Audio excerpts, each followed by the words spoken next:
listening to Radio Sputnik. Telling the untold.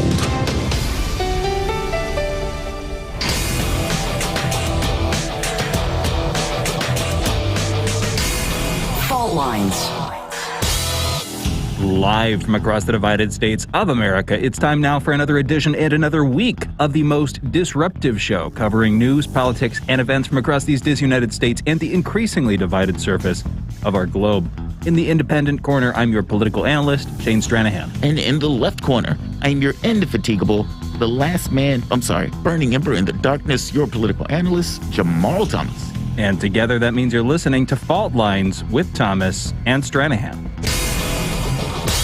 All right, good morning, everybody. It is just past 7 a.m. Eastern. It's Tuesday, October 12th, and we're back on the air after being off yesterday because, of course, yesterday was National, it was Columbus Day / Indigenous Peoples Day, not National nothing. International Day of American Exploration and all the weird emotions that people have about that, for better and for worse. We're living on this continent, Jamarl, at this point at least. I'm almost asking you plaintively. I don't know. How was your weekend, man? Yeah, it's a bit heady, right? I mean, ultimately, when you were born, there's going to be a segment of people that move along in this particular time frame with you. And at some point, all of that, it's like a group. It's almost like you'd even call it like a soul group. That movies, technological improvement, mindset, all that stuff is going to be basically the same. At which point, all of us are going to die out, and there's going to be another group that continues to move on this earth, for better or for worse. It's kind of weird, but it's interesting. All of us are connected in a particular way. It's true. That's not where I was going, but that is interesting. It's almost Shakespearean. We're all players on a stage or something like that. Players on a stage. We're here for a generation. But my weekend was okay. My wife got really ill over the weekend, and so she ended up in the emergency room early that morning. She's going to have some dietary changes and everything else. Her glucose level was through the roof. But then that's where hospitals always annoy me.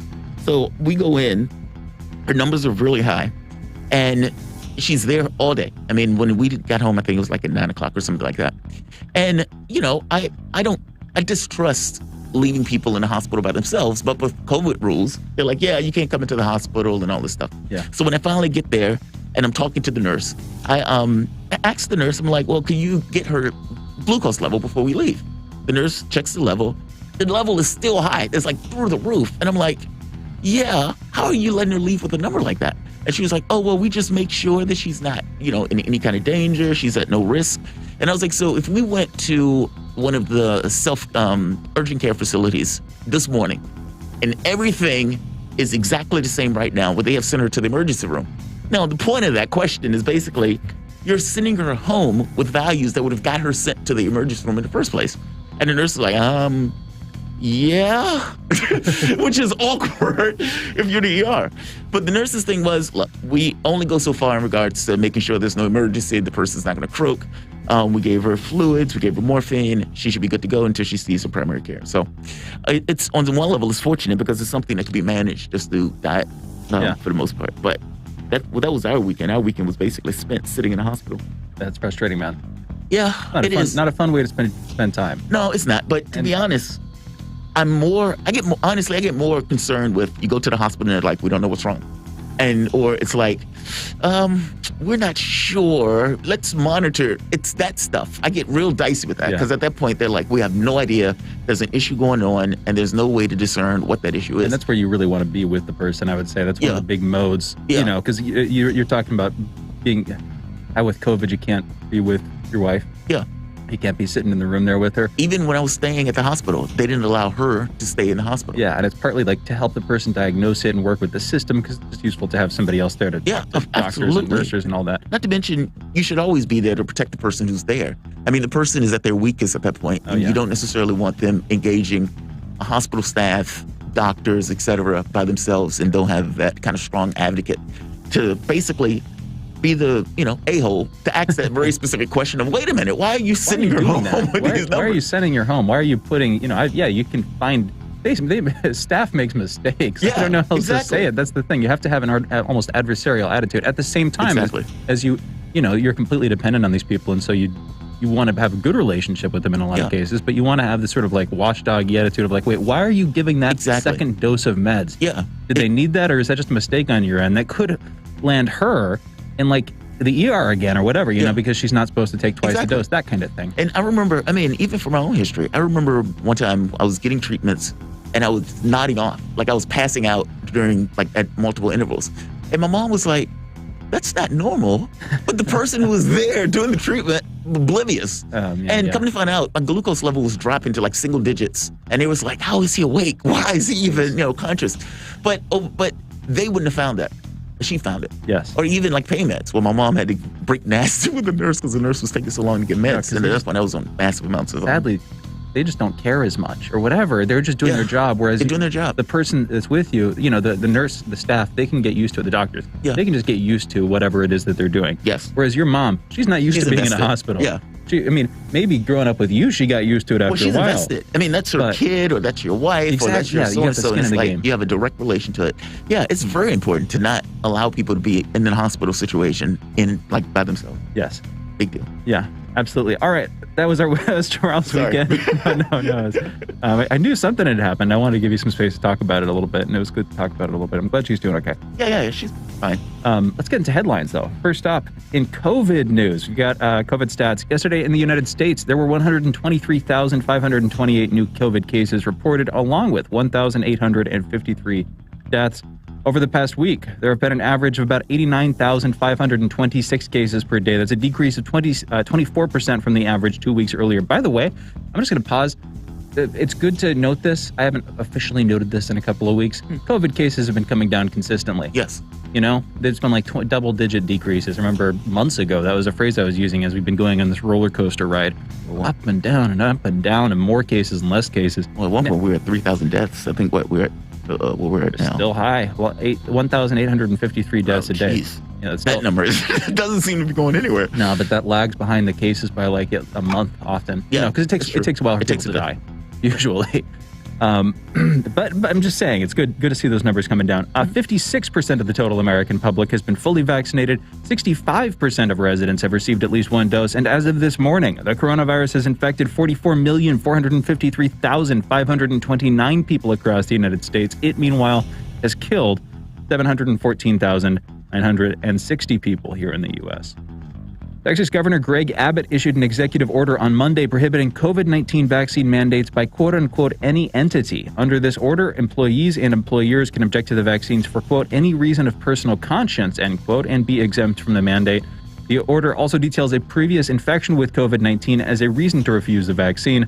About this move, Governor Abbott stated, quote, the COVID-19 vaccine is safe, effective, and our best defense against the virus, but should remain voluntary and never forced, end quote. In national news, President Biden signed a new government program into law on Friday that will compensate CIA officers, diplomats, and other federal officials who have suffered traumatic neurological injury from an assailant not yet known. The program, signed in as the Havana Act, refers to the phenomenon known as Havana syndrome, first seen 5 years ago in a United States embassy in Cuba. Jamarl, we've been talking about the Havana Act for a while now. I think I sent you, this was so aggravating. From I think BuzzFeed recently reported, I believe it was BuzzFeed, recently reported this, that they had through a FOIA request, had unearthed this I think it was in-house a Pentagon analysis of Havana syndrome, where they were looking at it and they were like, they didn't think everybody's explaining this as like an EMF gun or something like that, electromagnetic wave. Kind of ray beam. That's like the big theory that people, bring up and then debunk. But a year plus ago, there was this secret briefing, basically, secret document that analyzed it and was like, that's not what it is. They were speculating that it was crickets, basically. Yeah. Literally crickets. Right. These guys are hypochondriacs. Basically hearing crickets and then is somebody trying to mind control me? And the idea that that's what it actually is and always has been, and that ever since then, it's been inflated to justify weird to justify weird optics for one thing. Our adversaries are attacking us. We need to protect our agents. With secret ray guns. With secret ray guns.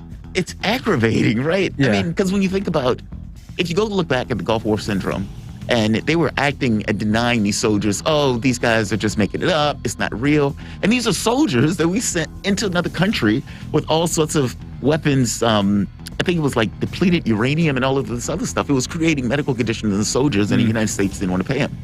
9/11, we bring up the respondents all the time. It took Jon Stewart to go to Congress to browbeat members of Congress in order to fund those people who were getting asbestos issues with whatever the chemicals that they were using in those buildings. They denied those people day after day after day.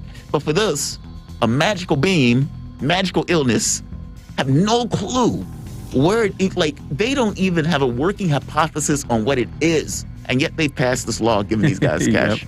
Astonishing. It is astonishing. And again, naming it after Havana, Right. a Cuban city, it's just weird. It's just a weird story. We keep going back into it. But again, compensating CIA officers, diplomats, other federal officials who suffered this mysterious injury. A U.S. Navy nuclear engineer and his wife have been charged with trying to share some of the United States' most closely held secrets on submarine technology with another country. Jonathan Tobe is accused of trying to sell information on the nuclear propulsion system of Virginia-class attack submarines. This is the same technology at the heart of the recent AUKUS deal that sparked outrage with France. The Biden administration urged the courts last night to suspend the new Texas abortion ban. This latest attempt comes after 3 days after the 5th U.S. Circuit Court of Appeals reinstated the ban, 2 days after a suspension by the lower courts.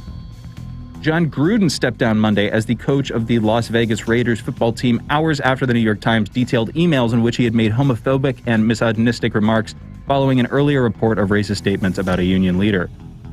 In international news, last Thursday, Poland's constitutional tribunal ruled that the country's national constitution had primacy over EU law. That's just the latest in a long series of escalatory moves between the country and the bloc.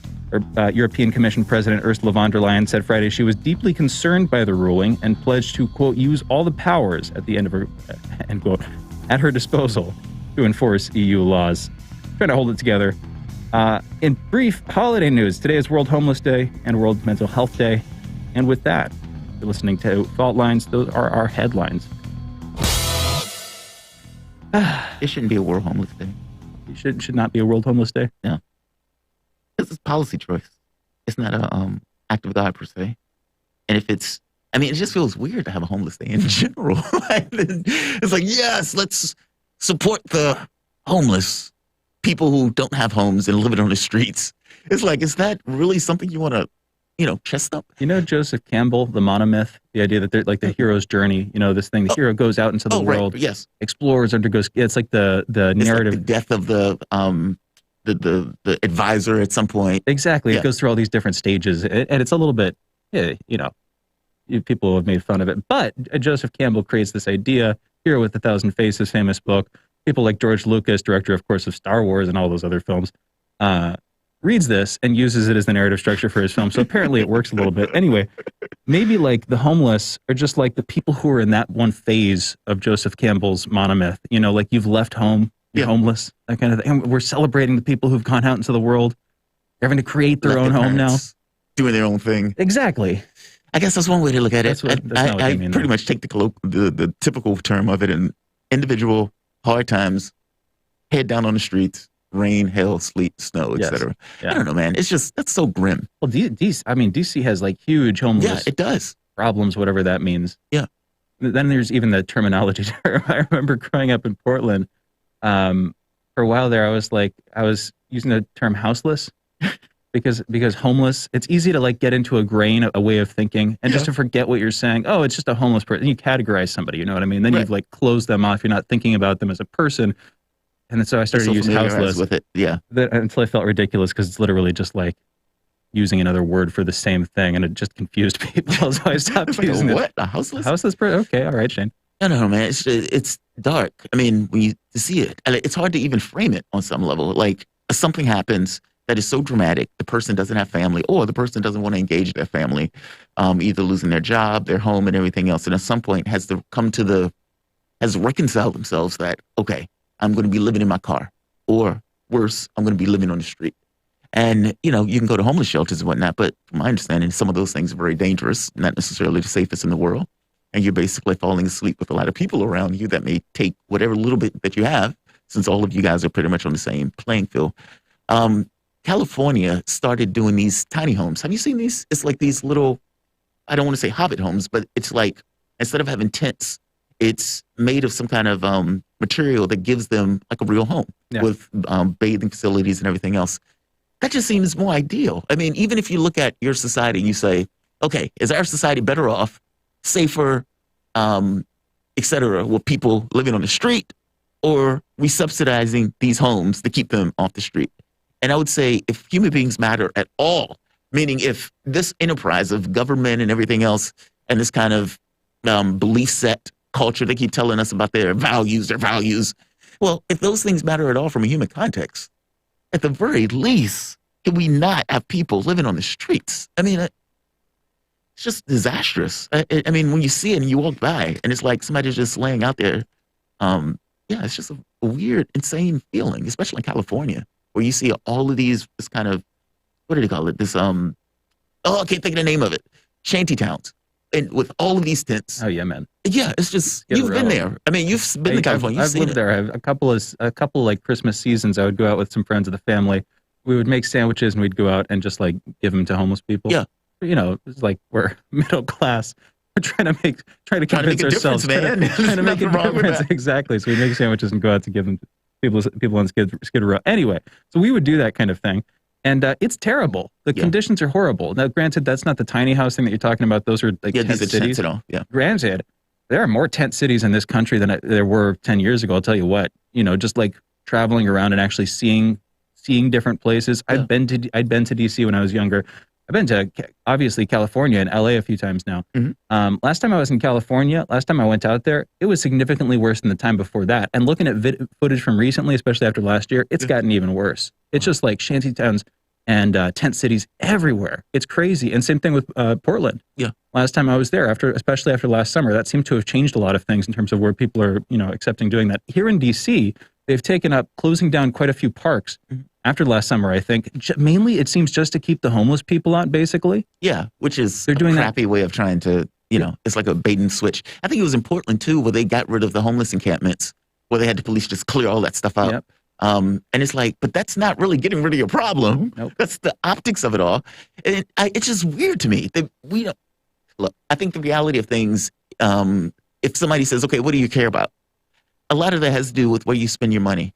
And for whatever reason, our government doesn't see, I guess, the benefit, or they don't necessarily want to give this thing of saying, all right, if we give these guys even a half a chance, this is a tax-based revenue that could potentially come back. This is giving them the ability to go out and find some way of making their living and everything else. None of that stuff seems to apply. I mean, even if you're talking about cutting down crime, cutting down drug use, et cetera, all of that stuff on some level is based on that individual being secure in a home. And I don't care if we spend tax dollars to pay for it. To me, I think that's a worthy cause. And I would wager that the majority of the public may even agree with that. It's like, dude, just get rid of people living on the streets. If nothing else, just do that. But that, screaming in the void. Nobody cares. Other people screaming with you.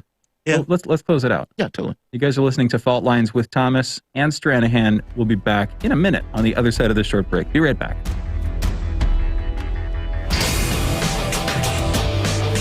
Fault Lines. Radio Sputnik.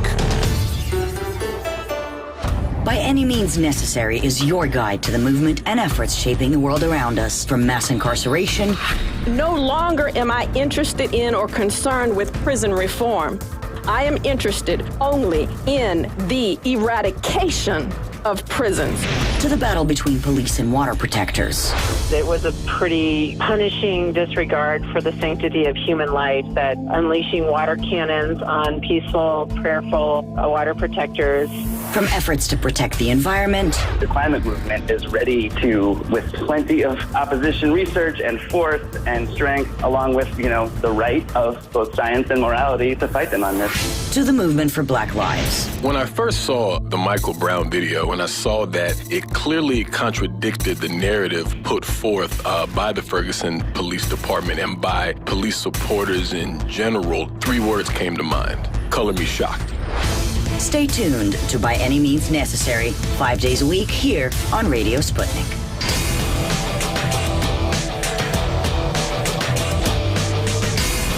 Fault Lines. Welcome back to Fault Lines on Radio Sputnik. My name is Jamarl Thomas. I'm joined with my co-host Shane Stranahan, coming to you live out of our station in Washington, D.C. If you guys live in the area, you can catch us on radio at 105.5 FM and 1390 AM. We're also here in Kansas City at 102.9 FM and 104.7 FM. If you guys are digging what Shane and I are putting down, whatever platform you're consuming this content on, give us a like and share that audio or video. If you want to join in on the conversation, you can do so with a chat, a tweet, and of course, you can reach us by phone at 202-521-1320. That is 202-521-1320. Your engagement helps make this show what it is, so definitely don't be shy. Question for our European listeners. Are we looking at a Polish exit? I am fascinated by European politics, mainly because there's this thing of governments and local governments, these states of sorts, typically sovereign powers, and yet not sovereign because there's this overarching thing of the European Union that they've all signed up against. Where does European law start and where does the national laws end? And in many of these cases, this is somewhat settled where European law is basically supersedes the laws of various countries, but not in Poland, at least not according to a recent ruling. Thursday, a court ruled that Polish Constitutional Tribunal basically concluded that the national constitution had primacy over EU law, basically rejecting the bedrock foundation of the European Union. In order to have a conversation about this, interesting story, we're joined with Peter Oliver. Peter Oliver is EU correspondent for RT International, providing daily coverage of political, diplomatic, and economic news from across the European Union. Peter, this is fascinating. And I don't mean to be excited over this, but I was always fascinated by this kind of interaction between the local governments versus the European Union. It's, for some reason, it's a wild thing to me. We don't have this superseding edifice over top of our laws. Whatever we hit, that's what we hit. If they pass a law, they pass a law. Now, states are kind of like that, but your countries aren't states. You don't have like this kind of federalized system. So it's basically a country that considers itself sovereign, kind of, and a European Union that says bow down and respect our authority. Well, this Polish court basically said, or tribunal basically said, no. What was the case that this was created from, and who even brought this case for the judge to even decide this? Right, this has gone on for a long time. There's Poland, Warsaw and Brussels have been bumping heads over whose laws have top spot for quite a while. And this all came to a head last week where the Polish equivalent of the Supreme Court, the Constitutional Tribunal, ruled that the Polish Constitution has primacy when it comes to rule of law. Essentially, what Poland has said, or what Poland's top court has said, is our rules supersede the rules of the European Union. Now, part of the rules of the club, if you will, for the European Union is that you accept the Court of Justice of the European Union, the CJEU, and you accept the rulings of the European Union. You accept EU law, that it has primacy. It's part of the unifying factors that exist between the member states. Yeah, it's so in the bricks of the European Union. It's one of the four founding principles of the European Union, along with things like the fact that you can travel across borders without any. You can, if you're an EU citizen, you can live and work in any of the member states. These type of things. You can trade easily across these borders, but you also. One of the fundamental things that allow these other freedoms to happen, these four freedoms to happen, is that there is EU law that overarches over the whole bloc and makes sure that everybody plays by the same set of rules. Now, what Poland has done and what Hungary is also doing to an extent, because this is also an issue in Hungary, has said, yeah, we don't want to do that anymore. Yeah. We want to make. I mean, nobody's put aside any particular law. This isn't like somebody said, we want to do this, and this is why we're fighting against you. This is more maybe at some point in the future, we might want to do something like this. Yeah, but we accept basically this general principle that your courts or our courts supersede whatever you're coming up with in your courts. This is basically irreconcilable. I mean, like, there's no way to make this work. No, but what if we want to look at it a little more cynically, you can look at it in terms of brass tacks and in terms of money, and you then start to see the reasons why you might be doing this, because Poland is in dispute with the European Union over its rule of law, over the idea of the judiciary in Poland being enthralled to the politics of Polish politicians, including Prime Minister Mateusz Morawiecki. And because of that, you've already seen billions being held back from the COVID aid and development loans and subsidies. When I say billions, I mean, we're talking tens of billions here, including from the cohesion fund. I think it's 70 billion euro. Wait, and just so we're clear, this is money that the European Union is given to the Polish government. Member states. Okay. Yeah. It would give to member states. So Poland can see its neighboring countries spending their COVID aid at the moment. They've received that money, whereas Poland has not received its money because it's been challenging Brussels over the rule of law. So what you've seen is a situation whereby last week you had the Polish Constitutional Tribunal saying, we're not going to listen to any of your laws.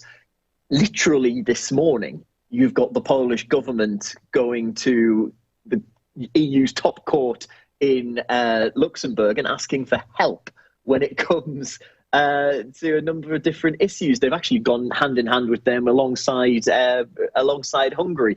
So, and it's worthwhile pointing out, we're not looking at Brexit right here. We have heard the phrase Polexit mentioned quite a bit. It doesn't flow off the tongue as easily as Brexit, and it certainly won't, in my opinion, end up that way anytime soon. But what you are seeing it talked about, and particularly here in Germany, where I'm speaking to you from, and in France as well, France has been quite full of condemnation for this, but particularly in the press here in Germany, they're talking about this as a legal Polexit. And it's basically Poland saying to the European Union, we can make things difficult for you as well. But it's worthwhile pointing out that Poland is really the economic success of the EU at the moment. And when to talk about that, the idea of talking about Poland as an economic success, that would be unheard of. 10 years ago, maybe 10 years ago, we could probably dream about it. But 20 years ago, 30 years ago, this would not be anything that would be deemed possible. The idea that a Polish economy Poland would have the lowest rate of unemployment in the EU, that Poland would be the third destination of choice for foreign investment in the EU, that Poland would be the country that essentially allows German manufacturing to manufacture.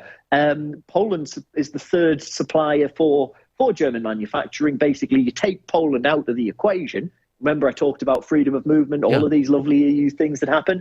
That allows not just the freedom of movement of people, but also of what Germany needs for its manufacturing industry. You take that out, you take the knees of German manufacturing. So Poland knows that it's playing with a good hand of cards here, but it's playing real hardball against the EU in trying to say, basically, we aren't going to do whatever you want us to. And this is more of an ongoing dispute between the current Polish government and Brussels. I wouldn't say particularly the current EU Commission. It's been going on since before this EU Commission, but it's a dispute between Poland and the EU institutions. I was in Warsaw, I think maybe back in 2009, 10, 11, 13, something to that effect, 13 or 14. Loved it. Warsaw was a phenomenal city. It's just interesting to hear that basically Warsaw, or capital, basically Poland, is basically thriving off of being in the European Union, despite the fact that it is in direct competition at this point with EU governance. I mean, where do you think this goes? I mean, for right here, it says the court on Thursday basically was at odds with 4 central provisions in the main EU treaty. Article 1, the Treaty on European Union, where EU countries agree to set up a union, which they call a new stage in the process of creating an ever closer union among people. Article 2 contains the union's main values: respect for human dignity, freedom, democracy, equality, rule of law, respect for human rights, including the rights of persons belonging to minorities. You have Article 3, establish the principle of sincere cooperation with the EU and the union, basically assist each other in carrying out tasks. And Article 19, the Court of Justice saying, shall ensure that an interpretation and application of treaties of the law will be observed. Well, that's a big one. I mean, all of those are big, but that one in particular, because it's basically saying the European Court of Justice has no domain if it comes to a ruling between our own courts versus the European Court. Basically, our courts supersede yours. This is a de facto Polish exit. I mean, even if it's not necessarily an overt one, right? Yeah, but it comes down to a bottom line, and that bottom line is a figure of 121 billion euros in EU development aid by 2027 that Poland's supposed to receive. It will not get that money if it continues down this road. There's 36 billion in pandemic recovery money. It's not going to get. On top of, again, tens of billions in cohesion fund, in development loans, and in subsidies. Poland cannot afford to pull out of the European Union. It would be nuts to think that it would. And in fact, you've got Mateusz Morawiecki, their prime minister, saying, absolutely not. We don't want to leave the European Union. We love the European Union. But we just don't like some of the things it does. There will be an agreement come to, but it will have to be one whereby at some point Poland is going to have to kowtow to EU law. There's no other way for this to happen, but this is very much as far as a tantrum goes, this is about as bad a tantrum as it gets by a member state. It would be inconceivable. Not impossible. We thought it would have been inconceivable for Brexit to happen at one point, but here we are. It would be really inconceivable to think that Poland could withdraw from the European Union or attempt to.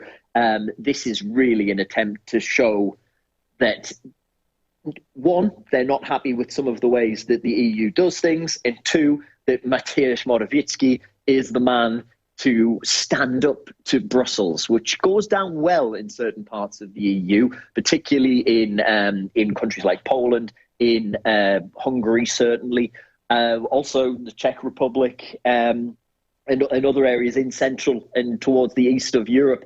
That idea of having a leader that is willing to stand up to the status quo of Brussels does go down well when there's things like elections on the way. And I think a lot of this is a bit of a power play by Poland, and then also an attempt to try and say there might be a new member, or at least a new applicant member to those main states in Europe economically. You know, we often think about, when you think about European economies, Germany always comes in number one. You're looking at France. You're also looking at Italy as well, to an extent. Poland really wants to be knocking on those doors. As I mentioned, it has had huge economic success in recent times, and it wants to be considered one of the big boys. But if it's mainly working with Germany, like you were saying, and great to talk to you, Peter, that would fade up pretty quickly if if the Pole exit, as we're talking about, rolled through, right? Oh, it would be catastrophic for everybody. Yeah. Nobody would want this. And I think if you look at the only country to have ever left the club, to have left the EU, the United Kingdom, Brexit is really more a cautionary tale in being careful what you wish for than it is an example of a shining light of what you get when you're free from Brussels. It is true. That has not gone well so far. Yeah. Although I feel they need to put in a sort of cautionary, it's still early. It's still early days. So we'll see what comes. But so far, it does not look good for the Brexiters. Another side of this might be a little bit more in the weeds, but I'm just curious, especially with the back and forth with, first the court making this ruling, but then them asking help, pushing in these opposite directions. that's kind of contradictory and a bit confusing. That just looks like internal domestic Polish politics. Do you know what the divides are there? Again, maybe in the weeds slightly, but just curious about as much as you know, Peter. Right. Internally, you can split internally into inside the ruling government and internally into Poland in general. We'll start with in Poland in general. And there were big protests over the weekend. On Sunday, you saw Donald Tusk. Do you remember him? He used to be the EU Council President under the former EU Commissioner Jean-Claude Juncker. Well, he used to be Polish Prime Minister. He also, before that, was a very, very prominent activist against communism and against way back when in Poland's history. Now he's back out leading people on the streets, this time against Morawiecki's government and these attempted Polsk, or even if it's illegal, separation of Poland from the EU's legal system. There we go, Peter, you got there in the end. Internally inside Morawiecki's government, now, he is very, very keen to keep on saying, as I've mentioned before, no, we're not going to leave, we're not going to leave, we're not going to leave, we don't want to do this. Whereas those that are close to him are doing a lot of the talking for him when they're saying, we could. Don't challenge us on this. Don't push us too far. We could do this. We could make it work. So, yes, there are splits. I do think you are really going to see, in terms of, the outcomes here are either Poland gets to create itself as a new member to the big boys economic club of Europe, or Morawiecki cements his popularity amongst the Polish people, or the other side of the coin, and the big risk he runs is he empowers a protest movement, and you end up with a lot more people turning to the opposition. It was very poignant to see on Sunday that you had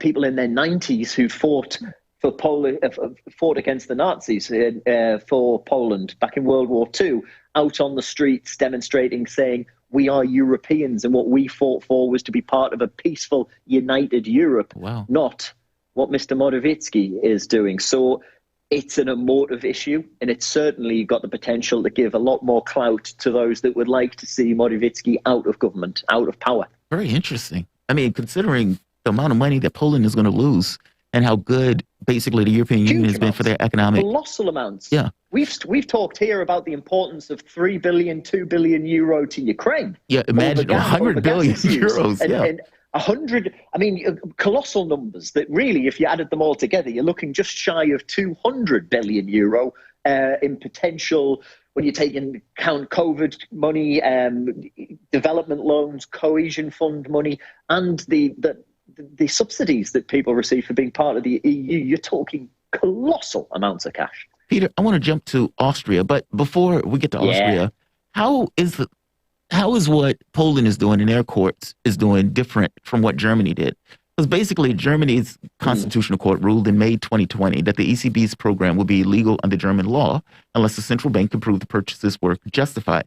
Well, if Germany's court is saying something that the European Union or the European Court is doing is illegal, well, that's basically balking at a ruling from the European Court, which challenges the authority of the court once again.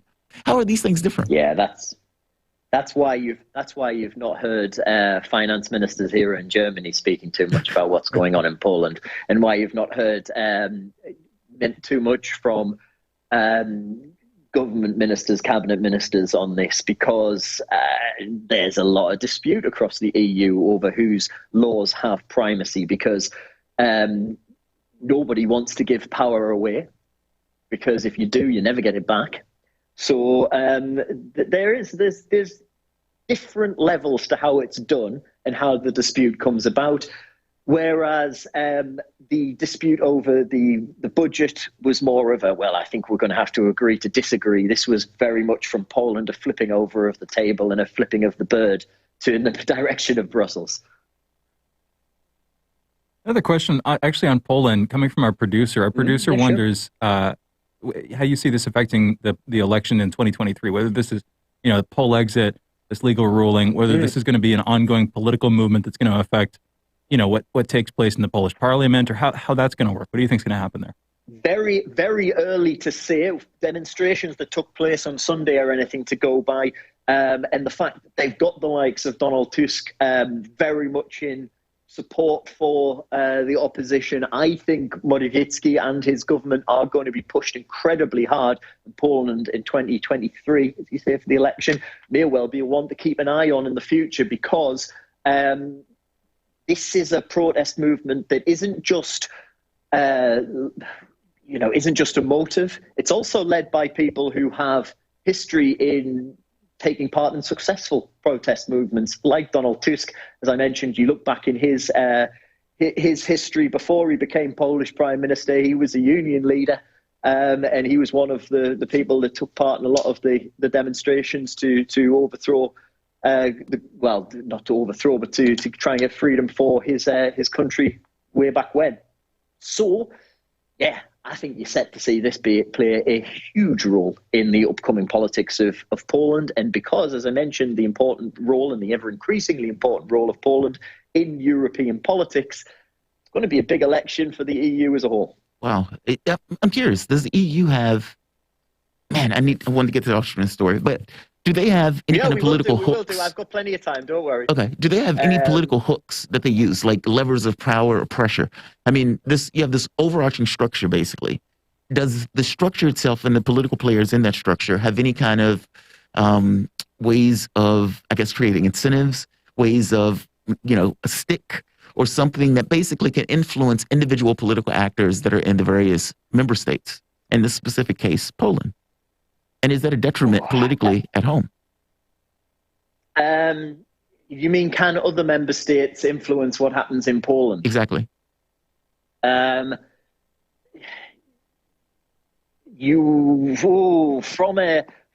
a national level, unlikely. Not saying it wouldn't happen. Actually, sorry, what I can't say is I don't know how they would go about doing it, because it would require a national government to put pressure on independent companies, because it's not the nation states that do business with Poland that's made Poland the economic success story. It's individual German companies and manufacturers, and you can't have Berlin leaning on a car manufacturer, a power tool manufacturer, the European Commission, for example.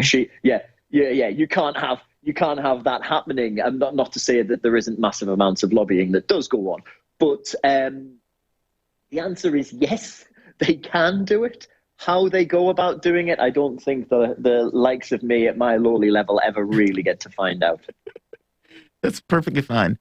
Let's get to Sebastian Kurtz, who is basically Chancellor of Austria, or I'm sorry, used to be Chancellor of Austria. He's basically stepped down amid a criminal investigation into allegations that he used public money to manipulate opinion polls and that he paid off tabloid newspapers for favorable coverage.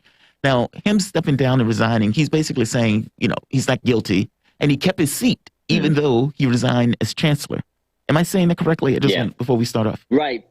Yes. So he has stepped down as Chancellor of Germany. He is no longer the leader of of Austria. Get there. He's stepped down as Chancellor of Austria. He is no longer the leader of the Austrian government. He is, though, still the leader of the People's Party of Austria, the biggest party in the parliament, and he's still a member of parliament. And by maintaining his position as a member of parliament still, he has immunity against prosecution, and as leader of the party, he still has huge sway over the mechanics and the machinery of, as you would imagine, the largest political party in a country. He maintains absolutely vehemently, and so do the party, that there is no truth whatsoever to the claims that he took public money and gave that to both journalists and polling companies in order to give them favourable coverage on what was a very meteoric rise. Now, he is 3 years younger than me. I know that means nothing to anybody, but it does mean stuff to me. He's 35 years old, I believe. One of the youngest leaders in the world, and he came out of nowhere really to be foreign minister, and then last year becoming Austrian Chancellor. Now,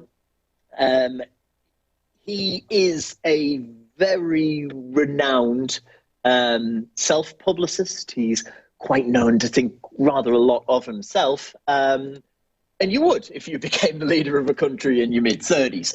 But what there is, though, is a huge investigation that's underway. In fact, as I'm talking to you, the news is coming through that an arrest has been made in this particular investigation, that one of the pollsters from one of the companies that is accused of having taken money has been arrested on accusations that all we know is that it's a woman, that she destroyed evidence in relation to the case. We're also hearing from Politico that the Austrian polling company Research Affairs is now being stripped from their poll of polls, that this company is now not going to be particularly given too much credence while this investigation is ongoing.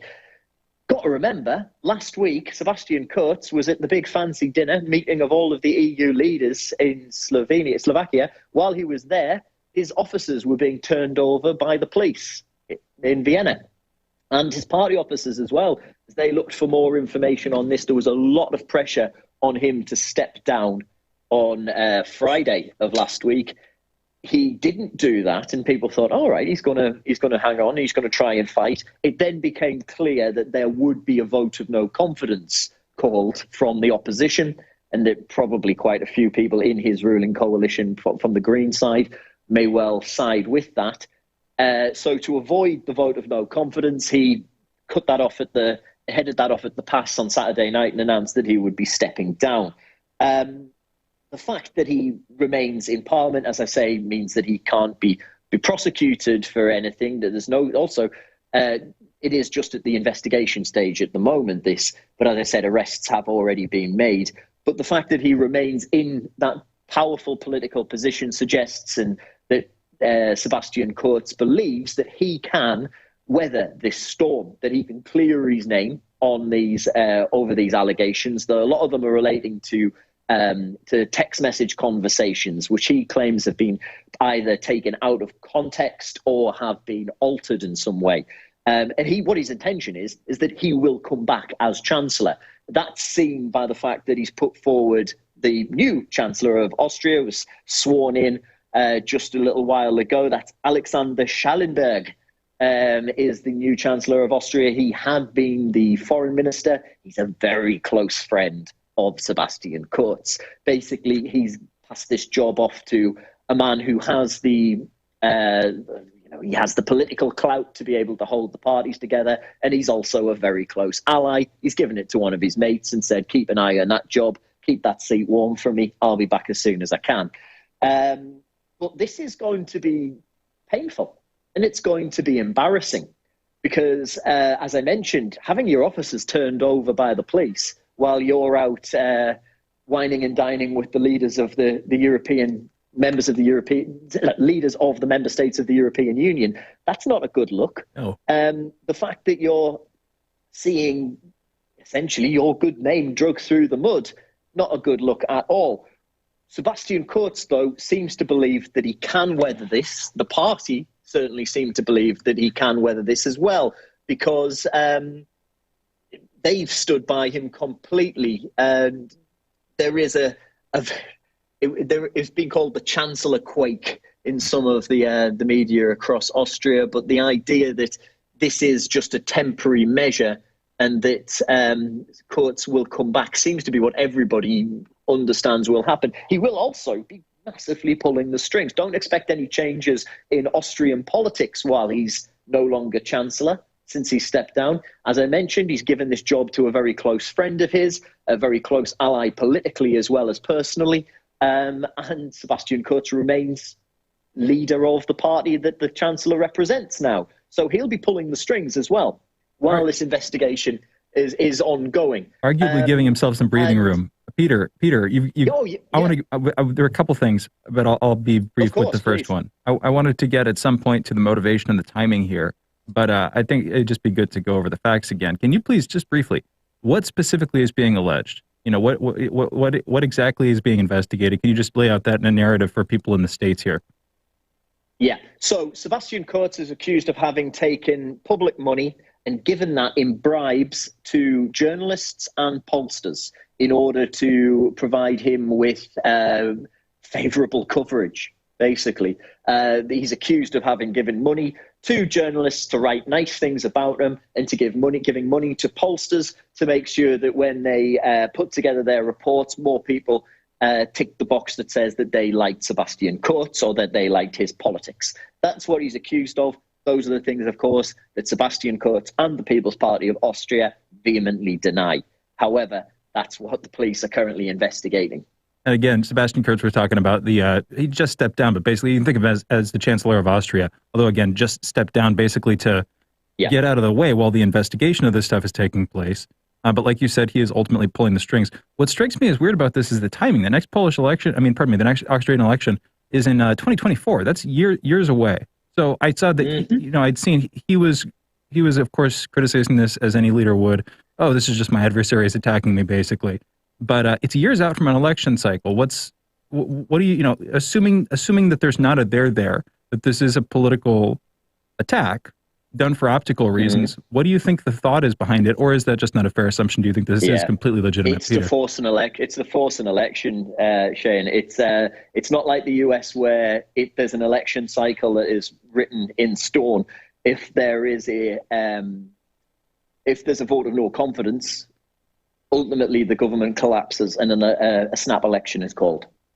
So to avoid all of that happening, that's why he stood aside, to avoid a new election being called. Because as you mentioned, the accusations of who is behind, if you believe the Kurtz story, if you follow his line that he has nothing to do with this, he says that it's been put forward by his political opponents in order to try and smear him and force the country into an election. And ultimately, if he'd been toppled, if he'd been pushed as opposed to having jumped, we probably would have seen an Austrian election sometime in the because of the timings we are with the end of the year, perhaps in the early 2022, we would have maybe seen a new Austrian election. As it stands, that's not going to happen right now, and it gives them the stability to be able to step back, deal with these personal allegations that he's facing, but while still maintaining a steady hand on the tiller behind the scenes. That makes perfect sense. That makes complete sense. Thank you for that. And then another side of this, of course, like you were saying, 35 years old, he's in his mid-30s, 27 when he became Austria's foreign minister. I was thinking to myself, man, that's another Metternich or something. He's a youngin'. When he's not to say that he's actually of that stature, of course, but also looking at him, and this is where it kind of all comes full circle, I think, he's a relatively attracted, young dude. He's a relatively attracted young statesman of a country. My point is, when you brought us in, you were saying yourself, he's a little bit full of himself. He's a little bit arrogant, as anybody would be who's a leader of a country in their mid-30s. I completely understand where you're coming from there, but my point is, with all of this coming together, what is he being attacked on? Assume for a second that this is a fabricated story. This investigation is bogus, which I don't believe. But, who knows? But assume that for a second. He's being attacked for being controlling people's views, being, trying to get the public to love him, for being vain, basically, which is exactly the way that you would attack somebody with this set of character traits. I don't know if that makes sense, Peter. Yeah. Well, look, these type of allegations have swirled around him since he broke onto the scene. Now, his first government, got to remember, collapsed because of a corruption scandal. It wasn't him involved in it, and it wasn't his party involved in it, but the coalition partners in his first government. That felt a bit because of huge allegations that were going around. What was the Ibiza affair involving then Vice-Chancellor Hans-Christian Strache. That's a whole other affair that if your listeners want to get into, you should have a look into it. We don't have time to get into it right now. It was a huge scandal in Austrian politics. So he's not been afraid to put himself in positions whereby he's made political deals and got to where he is or was by associating with people that don't have the squeakiest clean of backgrounds. Now, and that is one of the reasons why he has been constantly attacked for his potential to have anything to do with things that are perhaps not as squeaky or totally squeaky clean. Now, he's often described as being self-centered, bit of a trickster, in how he goes about things. He is very much a believer in a realpolitik that is very much rooted in the centre-right neoliberal type of ideals. And that's not won him a lot of friends outside of those that have benefited directly or indirectly from his politics. Basically, by the age he is, the political child prodigy, not child prodigy, he's in his mid-30s, he's a man. The political prodigy that he is, he's put a lot of targets on his back for a lot of people getting to where he is, using the sharp elbows he's used to get to those positions. He's upset a lot of people along the way, and there is no short list of people that would want to see Sebastian Kurtz toppled at some point. And it does seem that that's why we are in this position. As I said, Mr. Kurtz says absolutely no way that any of this is true, and he stood down purely for reasons of the nation, that the nation must come first, and that you can't have a country being ruled by some. Because worth pointing out, he can't be prosecuted at all while he remains in Parliament. But what you could be done, what can happen and what will be happening is that there'll be an investigation, and a very public investigation of that ongoing. You can't have the chancellorship being a sideshow to a very public investigation, and that's why he's decided to step down. What do you think happens with this? How does this ultimately resolve itself? I mean, I guess the question becomes... You don't do this unless you think there's a chance that you're going to, I don't want to say get away with it, but you don't think that the things are going to go your way.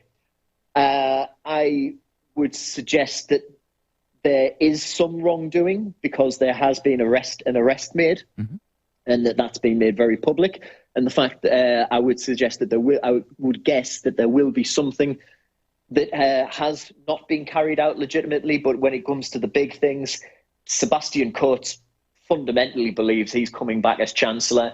Austrian politics believes he's coming back as Chancellor. All of the journalists that I usually turn to for my information on Austria and to break down things on Austria for me seem to think that he is going to make a return at some point. And that's why he's structured his stepping down as opposed to, he's jumped as opposed to being pushed from this position. I would imagine that we will see Sebastian Kurtz as Austrian Chancellor at some point in the near future. Peter, let's end this here because we're coming to the hour. We kept you a little bit long today, and I really appreciate you coming on and explaining this. European politics is fascinating. I mean, it's because it's no longer just an individual country dealing with individual items. It's an individual country dealing with a superseding entity of sorts that it needs to kind of work with. And, just in time, they don't necessarily always agree on various tenets, which makes that stuff quite fascinating. But the voice that you guys were listening to, Peter Oliver, he's an EU correspondent for RT International, providing daily coverage of political, diplomatic, and economic news from across the European Union. You can follow Peter on Twitter at PeterG.Oliver_RT and catch his reporting weekly on RT International. So, Shane, interesting conversation. The European stuff is always fascinating. I love the interplay of politics. I mean, Poland can't go anywhere, and yet, what does it look like when your home base likes that particular language? It's like, yeah, we're not going to take it. Yeah, we're not going to take it. Now, mind you, there's like 200 billion euros on the line that they're totally aware of. And yet, the politics, on some level, can get their own base of support. I mean, think of Italy. Italy is a perfect example. Even France, where you would have the Yellow Vest movement. France needed to increase their budget by more than what the European Union typically allowed. And France is like, look, man, things are going to get really worse if we can't increase the budgets to keep these guys out of the streets, in which case the European Union gave them a pass. When Italy wanted to do that, it was like, no, we're not giving you that pass, in which case it created all this Italy exit and stuff like that. It's just fascinating. But we're going to a break. You guys are listening to Fault Lines with Thomas and Stranahan. We will be back in a moment.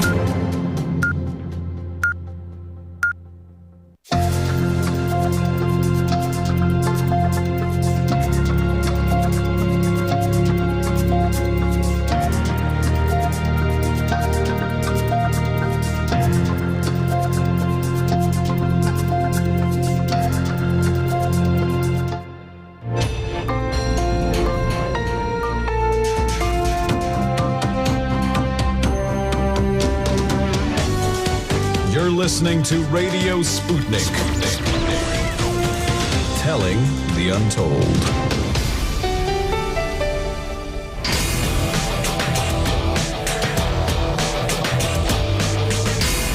Fault lines. Live from the divided states of America, precipitously perched at the edge of this resilient and exploited globe. Welcome to your context lens for the American perspective. In the left corner, I'm your ever-vigilant, your indefatigable political analyst, Jamarl Thomas. And in the independent corner, I'm your political analyst, Shane Stranahan. That strongly implies that you are listening to the one and only Fault Lines with Thomas and Stranahan. All right, let's get to the headlines. In the news, yesterday in the United States, there were 123,528 new COVID cases reported, along with 1,853 deaths. Wow. Over the past week, there's been an average of about 89,526 cases per day, a decrease of 24% from the average 2 weeks earlier. 56% of the total American public has been fully vaccinated, and 65% of residents have received at least one dose. As of this morning, the coronavirus has infected 44,453,529 people across the United States and has killed an unfortunate 714,960 men, women, and children in this country. Speaking of policy that kills, Texas Governor Greg Abbott issued an executive order on Monday prohibiting COVID-19 vaccine mandates by, quote, any entity, unquote. Under this order, employees and employers can object to the vaccine for, quote, any reason of personal conscience, unquote, and will be exempt from the mandate. The order also details previous infection with COVID-19 as a reason to refuse the vaccine. About this move, Greg Abbott states, quote, the COVID-19 vaccine is safe, effective, and our best defense against the virus, but should remain voluntary and never forced, unquote. President Biden, in national news, signed a government program into law on Friday that will compensate CIA officers, diplomats, and other federal officials who have suffered traumatic neurological injury from an assailant not yet known.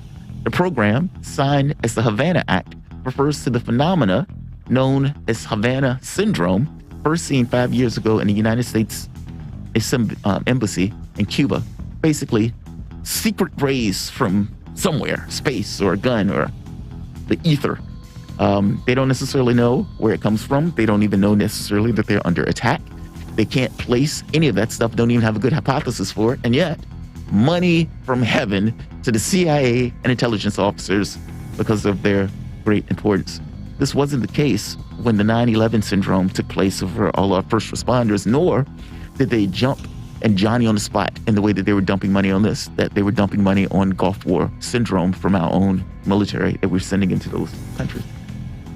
Continuing in national news, U.S. Navy nuclear engineer and his wife have been charged with trying to share some of the United States' most closely held secrets on submarine technology with another country. Jonathan Tobe is accused of trying to sell information on the nuclear propulsion system of the Virginia-class attack submarine. This is the same technology at the heart of the recent AUKUS deal that sparked outrage with France. In other news, Russia has registered a record number of COVID deaths since the beginning of the pandemic. The government task force reported 973 COVID deaths. Russia has reported 28,190 cases today. Their total all count is 7.8 million confirmed cases and 218,345 deaths. The Biden administration urged the courts last night to suspend the new Texas abortion ban. Their latest attempt comes 3 days after the Fifth Circuit, or U.S. Circuit Court of Appeals, reinstated the ban 2 days after suspension by the lower courts. This is going to be a fight. Let's put a pin in this, because I'm curious on your take on this, Shane, on whether or not there's going to be a backlash from this. John Gruden stepped down Monday as coach of the Las Vegas Raiders football team. Now, that should be Los Angeles Raiders, I imagine. Football team just hours after the New York Times detailed emails in which he had made homophobic and misogynistic remarks following an earlier report of racist statements about a union leader. In international news, last Thursday, Poland's constitutional tribunal ruled that the country's national constitution had primacy over EU law, the latest in a long series of escalatory moves between the country and the bloc. If you want to learn more about that, our last segment We delved straight into it with Peter Oliver, very knowledgeable man, affable. Thursday, a ruling by Polish Constitutional Tribunal. I'm sorry, is that the one I just read? Yes. Oh, I see. They're the same. Okay. 2 days ago, the United States official met with the Taliban for the first face-to-face meeting between the two since the group took over the government of Afghanistan.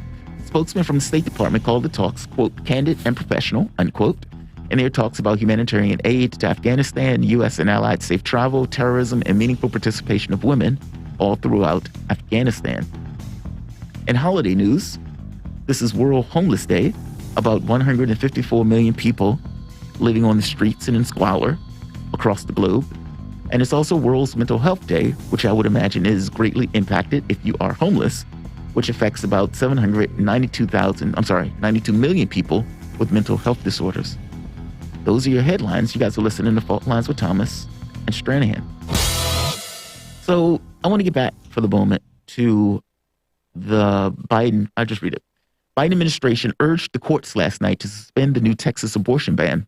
This is the latest attempt, comes 3 days after the Fifth Court Circuit of Appeals reinstated the ban 2 days after suspension by the lower courts. Now, for the longest time, the Supreme Court, even conservative Supreme Court, has basically accepted Roe v. Wade as basically law, and all of the challenges and everything else. Republican states would get very close to that line to see where the line is, and the courts will either push them down or basically allow it to go through.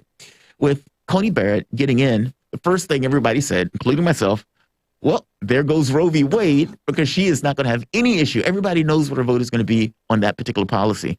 And here we have it where John Roberts, regardless of whatever the previous precedent was, this precedent doesn't exist anymore, which means that all of the other states, Texas, North Carolina, South Carolina, many of the Republican states can basically craft laws just like the other law to try to de facto ban abortion in those states. The question is, will this create a backlash against those Republicans by women who are greatly angry, Republican or Democrat, and by people who thinks this is somewhat of a jump of the shark and think this is almost prehistoric, that women don't have the right to actually deal with their own affairs in regards to an abortion? Or are people going to accept it and it's just going to ride? Which one do you think is going to take more precedent on this one? I think that liberals on the coast are going to freak out this sort of thing like they always do, because that's a good way to mobilize people. And I say this as somebody who's pro-choice, whatever that means. I say this as, I don't like that phrase. But they're going to keep doing that. It is going to prove popular with people locally because, of course, it is popular with a lot of people. A lot of people, moderates, don't have they have strong feelings about abortion, but it's not like they have particularly strong feelings in one direction or another. Right. They're like, they know it's a complicated. I feel like this is the common sense take, which is, okay, you don't have if you don't have either a religious belief on the progressive side or the Christian side or wherever, if you're not a religious progressive, and I mean an atheist who's so progressive that it's almost your religion, if that's not your thing, in which case you're going to reject anybody who tries to restrict abortions, basically. Yeah. Or if you're, religious on the other side, if you're like a Christian or a Catholic or something like that. That zygote is a human being, and we must protect that. You're going to be diametrically opposed. You're going to say, because your religion, of course, tells you that life starts earlier than a lot of people have come to think it does, or the spark of life, or whatever that looks like. In the middle, a lot of people are like left scratching their heads, being like, "Wow, this is a complicated issue. Yeah. I don't know what exactly to do about this one." Try to be humane. Mm-hmm. Whatever that looks like. And for me personally, I'm a little bit happy, even though I think that personally for me, 6 weeks is a pretty early cutoff for a lot of women. I know that, a lot of women don't even know at that point. Yeah. So for me, I'm like, that's a little bit early. But I like the fact that Texas is still doing their own state thing, because functionally I'm a federalist who thinks that different states having the independence to pursue their own civil policies is key, and that we shouldn't all follow along just because the Democrats want to mobilize the electorate to get Biden reelected in 2024 or whatever this is. That's what this is my, real take on it. And that's what's sad to me. And so just clear, you believe that this is entirely just politics, that these guys are just doing, it has nothing to do with women having the right for abortion in Texas or any of these other states. It's just purely liberals trying to mobilize people for the sake of mobilizing people to get Biden. No, I don't think that's what it is. I think that it's definitely both. But what's stronger? The political machine that wants to mobilize voters, or our ethical sentiments and women's ethical sentiments. I think that when you, it's like, you know, you're giving over a lot more power to this hand that's feeding you, and pretty soon it's going to start bleeding you too. This big machine. That's what I'm talking about. The big DNC, Democratic Party apparatus that wants to try to use this issue to get people out to vote for them come election time. That's going to dominate the conversation. It's not going to be the real conversation about when is an abortion right, when is it wrong. That's not what's going to prevail ultimately. I don't know. I'm talking at this point. But. I don't think the when an abortion right or wrong is going to prevail just because it's so subjective. I mean, you're going to have some people who just claim the moment that the sperm enters the vagina, that's a baby, and you must protect it at all costs. But again, there's this kind of hypocrisy associated with it, that these same people who would push for protecting zygotes, the moment that zygote breathes its first breath, they want nothing to do with it, and, you know, it's onto his own devices, which again creates all sorts of problems in society when those kids aren't able to be raised with, I don't know, a modicum of economic security, financial security. I guess those things are the same thing. A living situation that's somewhat stable and everything else. And so that question gets too difficult and too mangled, and it's just going to be people talking past each other. The more interesting question is the one that can be answered on some level of, do you agree with abortion or not? And do you believe people should get it or not? And when do you believe there should be a cutoff for it? I think that's the one that gets more interesting. Look, for me, I am all for abortion. I think it should be legal. I think it creates problems when you force parents to have kids that they don't necessarily want, or you put those kids in economic situations that are somewhat dire, or for that matter, for parents who aren't necessarily just great at raising those kids. By the same token, I'm not a fan of people just going around getting a ton of abortions, if that makes sense. Like, it is a medical procedure that does have something to do with life.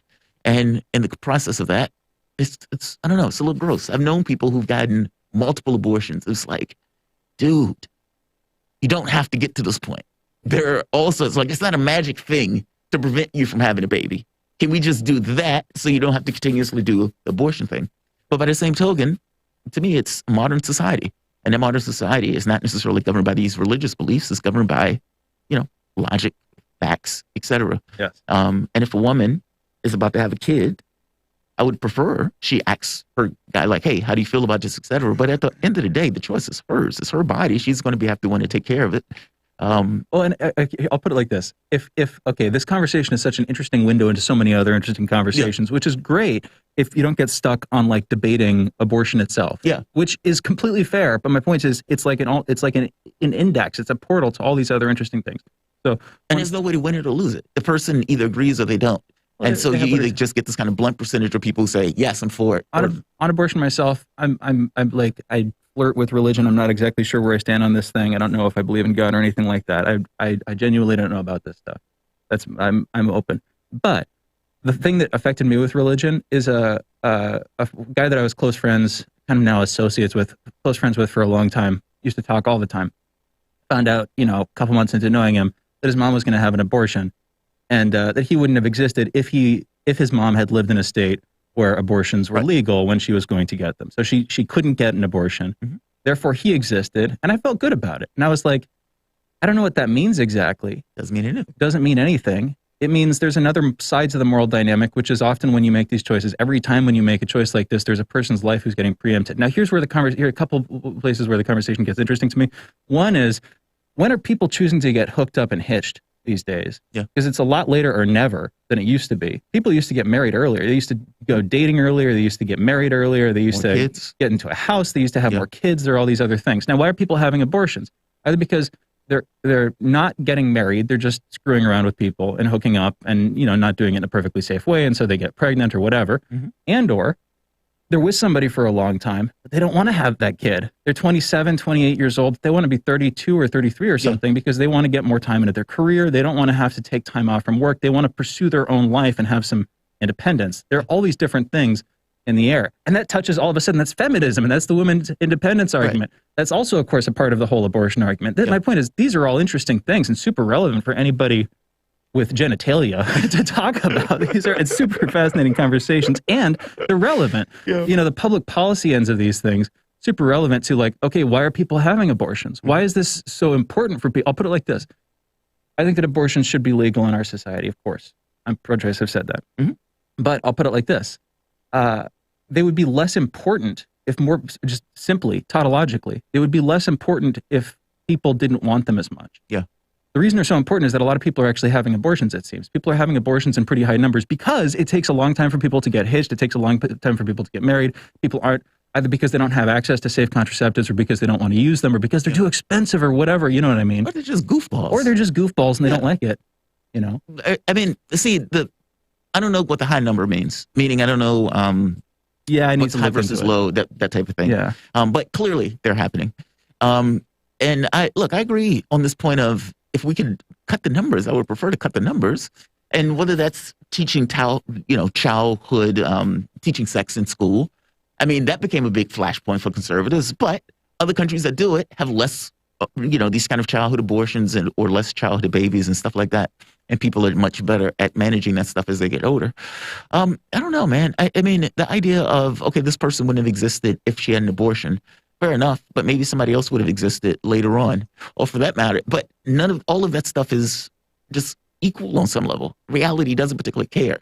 You would have always met somebody else. Reality doesn't care, but I do. Well, you do because you've met him. But I also, in that other reality, you wouldn't have known. But I don't know how much I care or what I'm supposed to care about exactly. Yeah, right. That's the situation that we're all in. Unless, it's just a weird spot. Unless we're, fed on and brought up on convictions in terms of religious or political beliefs that get us feeling one way or another. Yeah. I'm a sort of existentialist about this sort of thing.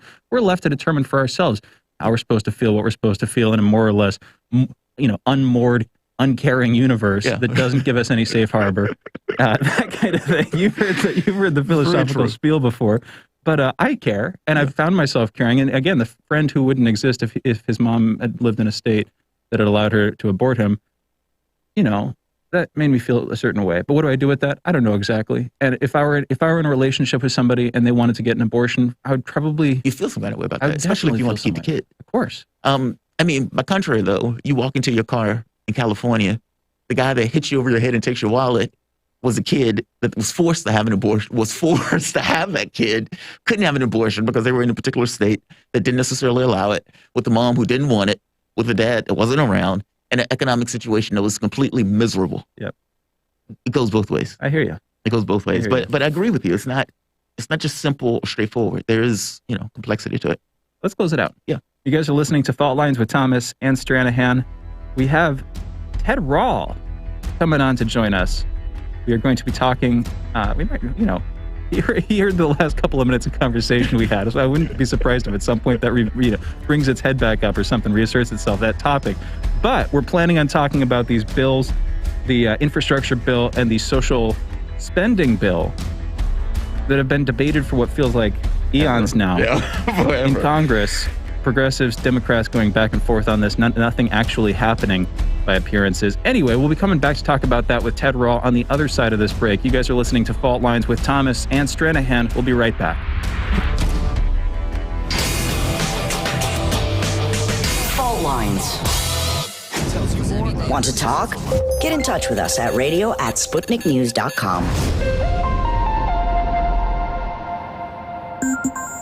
In a media landscape filled with so-called journalists acting as stenographers for their billionaire bosses, there is a desperate need for news, analysis, and perspectives that buck the status quo and get to the heart of how domestic and international events impact you and me, as well as showing how we can get involved in the struggle to change that status quo.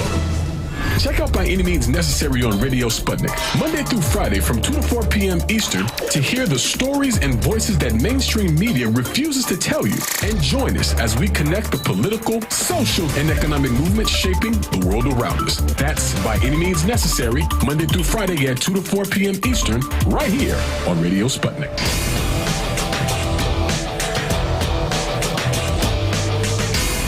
Fault Lines. Welcome back to Fault Lines on Radio Sputnik. My name is Jamarl Thomas. I'm joined with my co-host Shane Stranahan, coming to you live out of our station in Washington, D.C. If you guys live in the area, you can catch us on radio at 105.5 FM and 1390 AM. We're also in Kansas City at 102.9 FM and 104.7 FM. If you guys are digging what Shane and I are putting down, whatever platform you're consuming this content on, give us a like and share that audio or video. If you want to join in on the conversation, you can do so with a chat, a tweet, and of course, you can reach us by phone at 202-521-1320. That is 202-521-1320. Your engagement helps makes this show what it is, so definitely don't be shy. So one of the conversations we've been having is about the debt ceiling. Now, Mitch McConnell and Republicans have basically given Joe Biden a help into getting over the hurdle for a couple of months in December. But at this point, the debt ceiling is supposed to be hit sometime in mid-December. And I would question whether or not Mitch McConnell helped Joe Biden out at all. Keep in mind the budget reconciliation fight that Shane mentioned that they've been fighting over for decades, for eons, forever at this point. Really 4 months, but it's felt like eons. Well, that back and forth is going to have to go through budget reconciliation, whatever number they end up resolving on. So if you think about it, initially, in order to raise the debt ceiling, the attempt was going to be through budget reconciliation. Well, at this point, Mitch McConnell has given Joe Biden till December. Well, the budget bill still has to take place, meaning there still has to be the infrastructure bill that is bipartisan and the one is the reconciliation. Now, if they pass that reconciliation bill, 2.5 trillion, 3 trillion, whatever that number is, and they pass the infrastructure bill, okay, great. What about raising the debt ceiling? Mitch McConnell, after a speech by Chuck Schumer, Mitch McConnell has basically said, I vow to give no help to Joe Biden in raising the debt ceiling in December. And if they go through and get the reconciliation in October, then how on earth is the Democratic Party in and of themselves, by themselves, going to get the debt ceiling passed if you have a situation where Mitch McConnell basically filibusters again? They're not going to have the 60 vote threshold in order to get it passed. Meaning what seemed like a handout or a hand up from Mitch to Joe might not have been a hand up at all. It just put them in deeper waters. To have a conversation about this, we're joined with Ted Rall. Ted Rall is a political cartoonist and syndicated columnist. Ted, I haven't heard anybody hit that angle yet, that Mitch McConnell really didn't do Joe Biden any favors in this. In fact, he's put Joe Biden in a weaker position and put himself in a stronger position, given that if they pass the second reconciliation in October and, decreasing the debt ceiling, increasing it or suspending it is not part of that because they're just focused on the infrastructure thing, then how are Democrats going to get the debt ceiling passed in December when Mitch McConnell has basically vowed that he will not in any way, right here, Mitch McConnell vowed in his letter to Biden that Republicans would not provide assistance in December to raise the debt ceiling. Are they going to have a third budget reconciliation? Is that even allowed? How is this going to work? This seems dire. Jamarl, I was the same exact question was bugging me. And, the only thing I can imagine is, can we politely ask everyone who holds a treasury bond or treasury note to wait until next year until we raise the debt ceiling and we'll make good on it later? It definitely puts perhaps not the Democratic Party into the worst position, but it certainly puts the country into a worse position because it vastly increases the chances of default. And unless, the Republicans circle back and say, okay, we were just kidding again, and we'll do it. I think a lot of people who have been sort of following the story don't really understand how it works. Like you said, the budget, there's only one budget a year. So this can only happen once a year. And this is our shot now in this fall. So it's, if the debt ceiling doesn't go up at the same time, then it doesn't happen, right? So so by December, it's too late. And I guess I'm speculating here, the only thing I can imagine that DNC insiders are thinking might work to their benefit is that when the government crashes into a wall because it can no longer meet its obligations, the public will blame them the same way that they've blamed Republicans every time there's been a government shutdown. But this is far more serious, and it's beyond politics. It's about the faith and credit of the United States government. And it's not something that they should be playing around with. It's far more serious than shutting down a national park for a few months. Right. I mean, we're talking about millions of jobs lost, up in smoke. We're talking about trillions of dollars basically lost from the standpoint of the government. We're talking stocks being cut in half. And, even the amount of money that it takes to service the debt basically dramatically increasing. We're talking about a cut to the credit rating. I mean, and it's not just here in the United States. If we think back to the crash in 2007, where you had, I think it was Bear Stearns that went belly up or something to that effect, it affected everything, meaning the entire world had an economic crisis based on the U.S. because the U.S. is such a dominant economy and the world's reserve currency. It doesn't just stay here. It becomes a worldwide phenomena. And I have to be honest, the repercussions for that are unclear. I mean, does the U.S. lose its dollar as the legitimate world currency at that point when the world can't trust the political space in the United States to do just basic things and allow this fig leaf of a thing that is not even real per se to do this? I mean, what do you think about the consequences of allowing this? And do you really believe McConnell would do it? Because honestly, they seem like they'll do it. I mean, and initially it was kind of, you know, boisterous. We're just going to use this as a way of hitting Obama and making Obama's life difficult. But there were some true believers that were like, yeah, let's do it. Let's go over the edge. But McConnell at that point was like, yeah, no, we're not going to go over the edge. But it seems like after a while of having that stuff just soaking in that thought, it's almost like the trial balloon and then getting more familiar and more familiar with the policy or lack of policy in this case, they could potentially do it.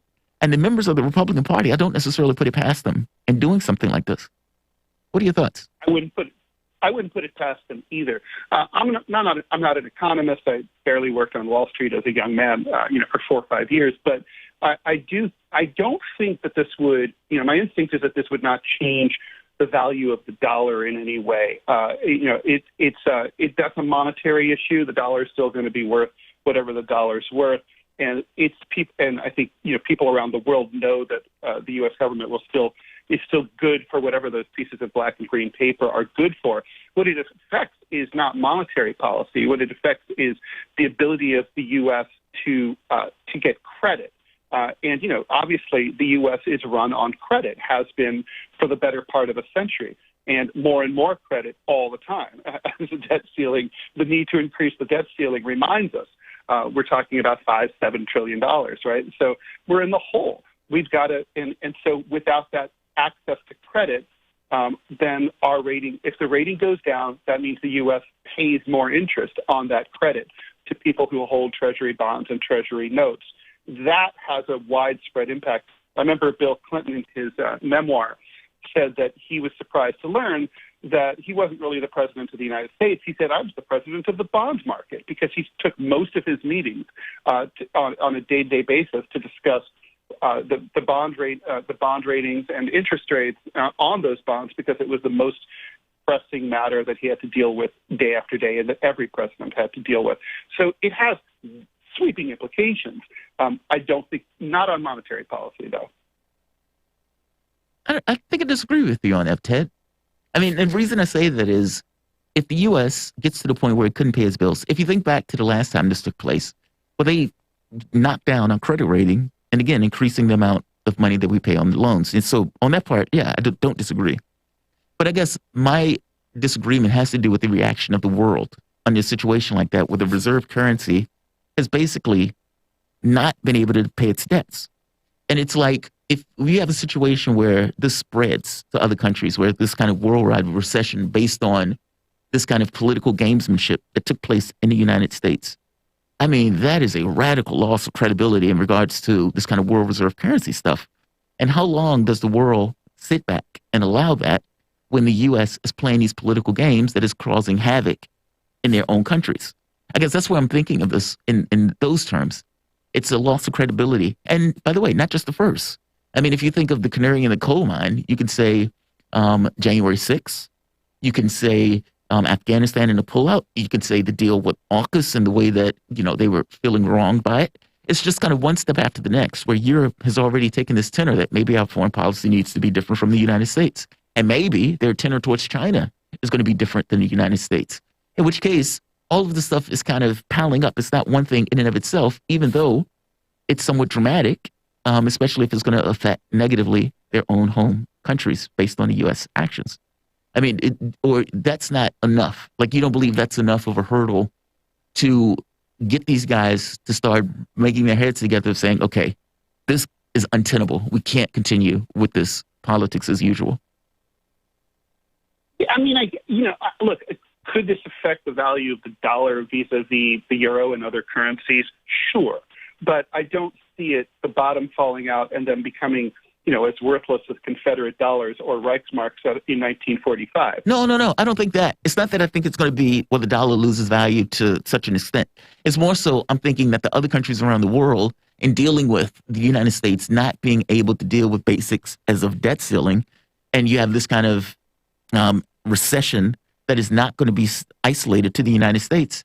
I think they're going to take issue with that. I mean, just like they took issue with the U.S. starts using sanctions for economic policy, where it's like, I don't want you to buy those weapons, so we're going to use sanctions, or I'm going to cut you off from the SWIFT market, or it's been such a heavy hand for so long, and now a political space doesn't necessarily seem to be able to accommodate the most basic thing in the world to deal with the full faith and credit of the U.S.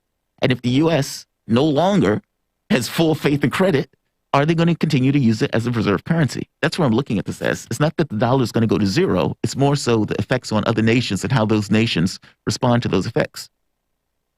Well, I do think the United States is a fading, shrinking superpower that is, if you look at a trajectory since 1945, we peaked out, we defeated Germany and Imperial Japan, and it's been all downhill ever since, right? We don't generally win wars against real adversaries. We lose even to non-real adversaries, as we just did in Afghanistan. We've had increasingly less serious political structures. We've been less able to care for our own people, less reliable on the international stage.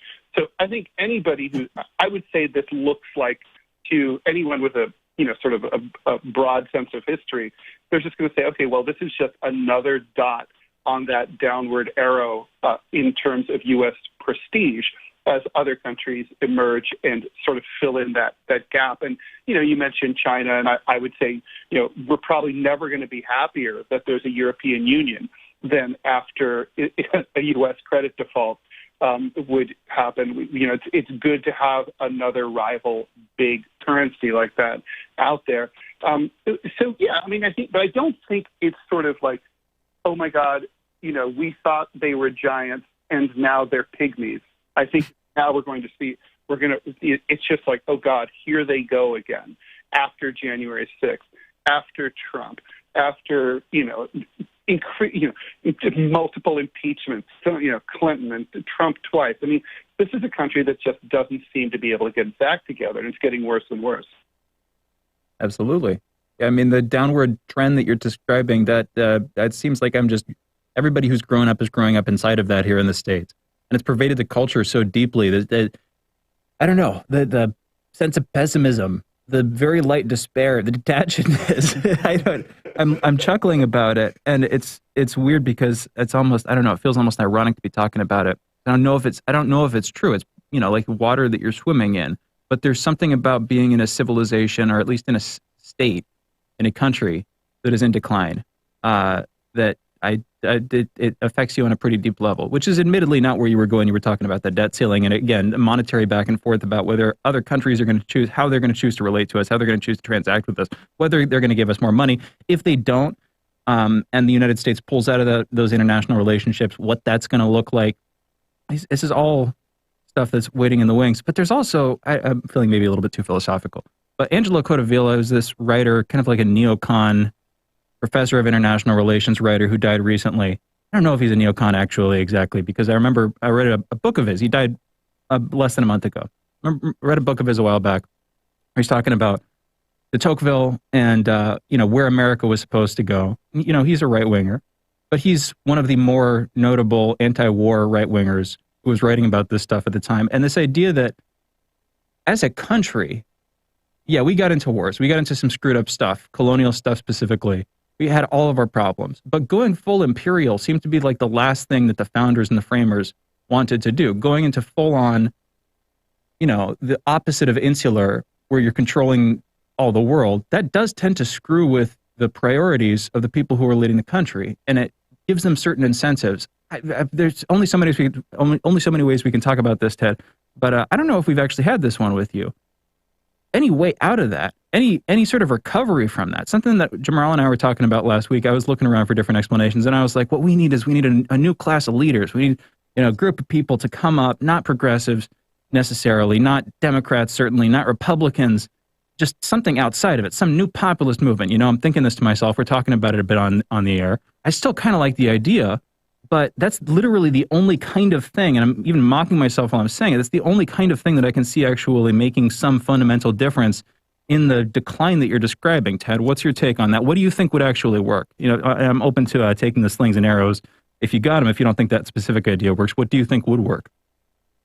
Well, I do think the U.S. needs a different model of international relations in particular. I think about the post-colonial eras of the great European powers like France and England. They didn't decolonialize by choice. They got kicked out. They lost. And they lost their colonies, and they were, ironically, better off for it, right? I mean, the Brits always thought that they were making bank from the Raj, for example, and, later on it became pretty clear that just maintaining the supply lines and putting down the occasional rebellion just would cost more than what the wealth they were able to extract. And we're not even going to get into, the socio-political implications of colonialism or the morality of it. It was just, colonialism was expensive. It caused, and I think the U.S. is an imperialist, neo-colonialist power that needs to maybe take a lesson from what happened to it in Afghanistan and in Iraq and say, look, we've been kicked out. We keep losing these conflicts. This isn't good for us. We need to focus more internally. France was a pretty miserable place to live until the 1980s, when it finally recovered fully from World War II. And the safety net in France, as we know it, the healthcare system that many Americans would envy, the care for the elderly, that is certainly a better system than we have. It's free, basically free college education. That's all stuff that emerged in the 70s and 80s and 90s. And, they live a better life as a result. We kind of need to retool inwardly and start moving our resources away from the defense budget, into domestic matters. But I don't think that's going to happen without a radical political change. Whether it's something like you describe, Shane, like some kind of populist internal movement, or it's an outright revolutionary movement, which I just don't see how that could possibly happen as things currently are configured. You don't do that kind of thing in the States, as far as I can tell. Yeah, we don't have a left anyway. You have to have an organized, left opposition, which we don't. So, a class-based left. And so, there's no class consciousness in this country. The closest we ever got was the New Left in the late 60s. And, that was a flash in the pan. So, things can organize quickly. Things can happen. But, as things currently look, it just doesn't seem likely. So I don't think, our best hope really is just to keep getting our noses bloodied overseas to the point where we just give up on that. Let's go to the... I agree. I agree with you practically, Ted. But yeah, Jamarl. Well, I was going to say, let's go to the records that Joe Biden basically blocked. And this has to do with the select committee in the House that is basically looking over the origins of January 6th. And in this case, specifically, what was the White House doing as mobs basically raided the Capitol? And Donald Trump was trying to hide those records. Joe Biden basically blocked him in hiding it, meaning Joe Biden is going to make those records available. This is ABC John Carl, ABC News chief, Washington correspondent, author of the upcoming book Betrayal, the Final Act of Trump's Show. Listen to the way he describes what is taking place in the White House at the time based on his own sources. Let's play the clip. For my upcoming book, Betrayal, the Final Act of the Trump Show, I spoke to several people who were in contact with Trump during the riot. Trump, the sources say, was watching TV in his private dining room. He liked what he saw. He boasted about the size of the crowd, and he argued with aides who wanted him to call on his supporters to stop the rioting. I learned more details about Kevin McCarthy's call to Trump as the rioters tried to storm the House chamber. According to a source familiar with the call, McCarthy, frustrated at Trump's indifference to what was happening, said, quote, "I just got evacuated from the Capitol. There were shots fired right off the House floor. You need to make this stop." The source said Trump pushed back, saying, quote, "They are just more upset than you because they believe it more than you, Kevin," referring to the lie that the election had been stolen. After the riot had been underway for some 2 hours, Trump finally agreed to make a video statement. In that message, he reluctantly agreed to ask his supporters to go home, but he also praised them. We love you. You're very special. In betrayal, I revealed that an aide who was present for the video recording told me Trump had to tape the message several times before they got it right. And in earlier rejected versions, Trump neglected to tell supporters to leave the Capitol. Also, there's this document basically that they tried to get a permit to march, and the Park Service reiterated days before the Trump rally, the permit does not authorize a march from the eclipse or the ellipse, meaning that the march in and of itself, when he's telling these guys go to the Capitol or whatever, is dubious from a legalistic standpoint. What are your thoughts on this? I mean, is it right? Under normal circumstances, presidents tend to protect presidential documentation and everything else. And I have a clip of Psaki giving justification for why she's giving it up. But do you think it's right for him to give this up? And do you think the information that's contained in the January 6th documentation is somehow fundamentally different than other information that presidents might have concealed in the past? Well, I don't know what's in the documentation, but I do know that I'm of two minds of this. Look, presidents have been abusing executive privilege going back to Watergate when Richard Nixon invented the term, right? It's no such thing really as executive privilege at all in law. It's just sort of made up. And it's been, it's presidents of both parties have typically protected each other's prerogatives, even if they were technically political rivals.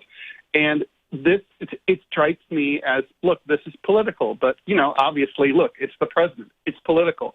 Biden decided he's going to throw Trump under the bus by doing this. Down at the President's Club, I'm sure that there's probably some understanding that this marks a sort of new lack of holding the line. Trump's not a full-fledged member of the President's Club.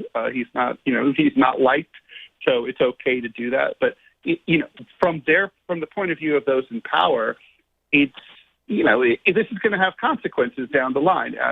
There's no longer this firm precedent. I mean, they're all across the board. Normally, presidents keep each other's secrets. I mean, right now, the Biden administration is in court arguing to keep the torture of Guantanamo detainees like others, in secret torture that happened under Bush, and so because that's their secrets.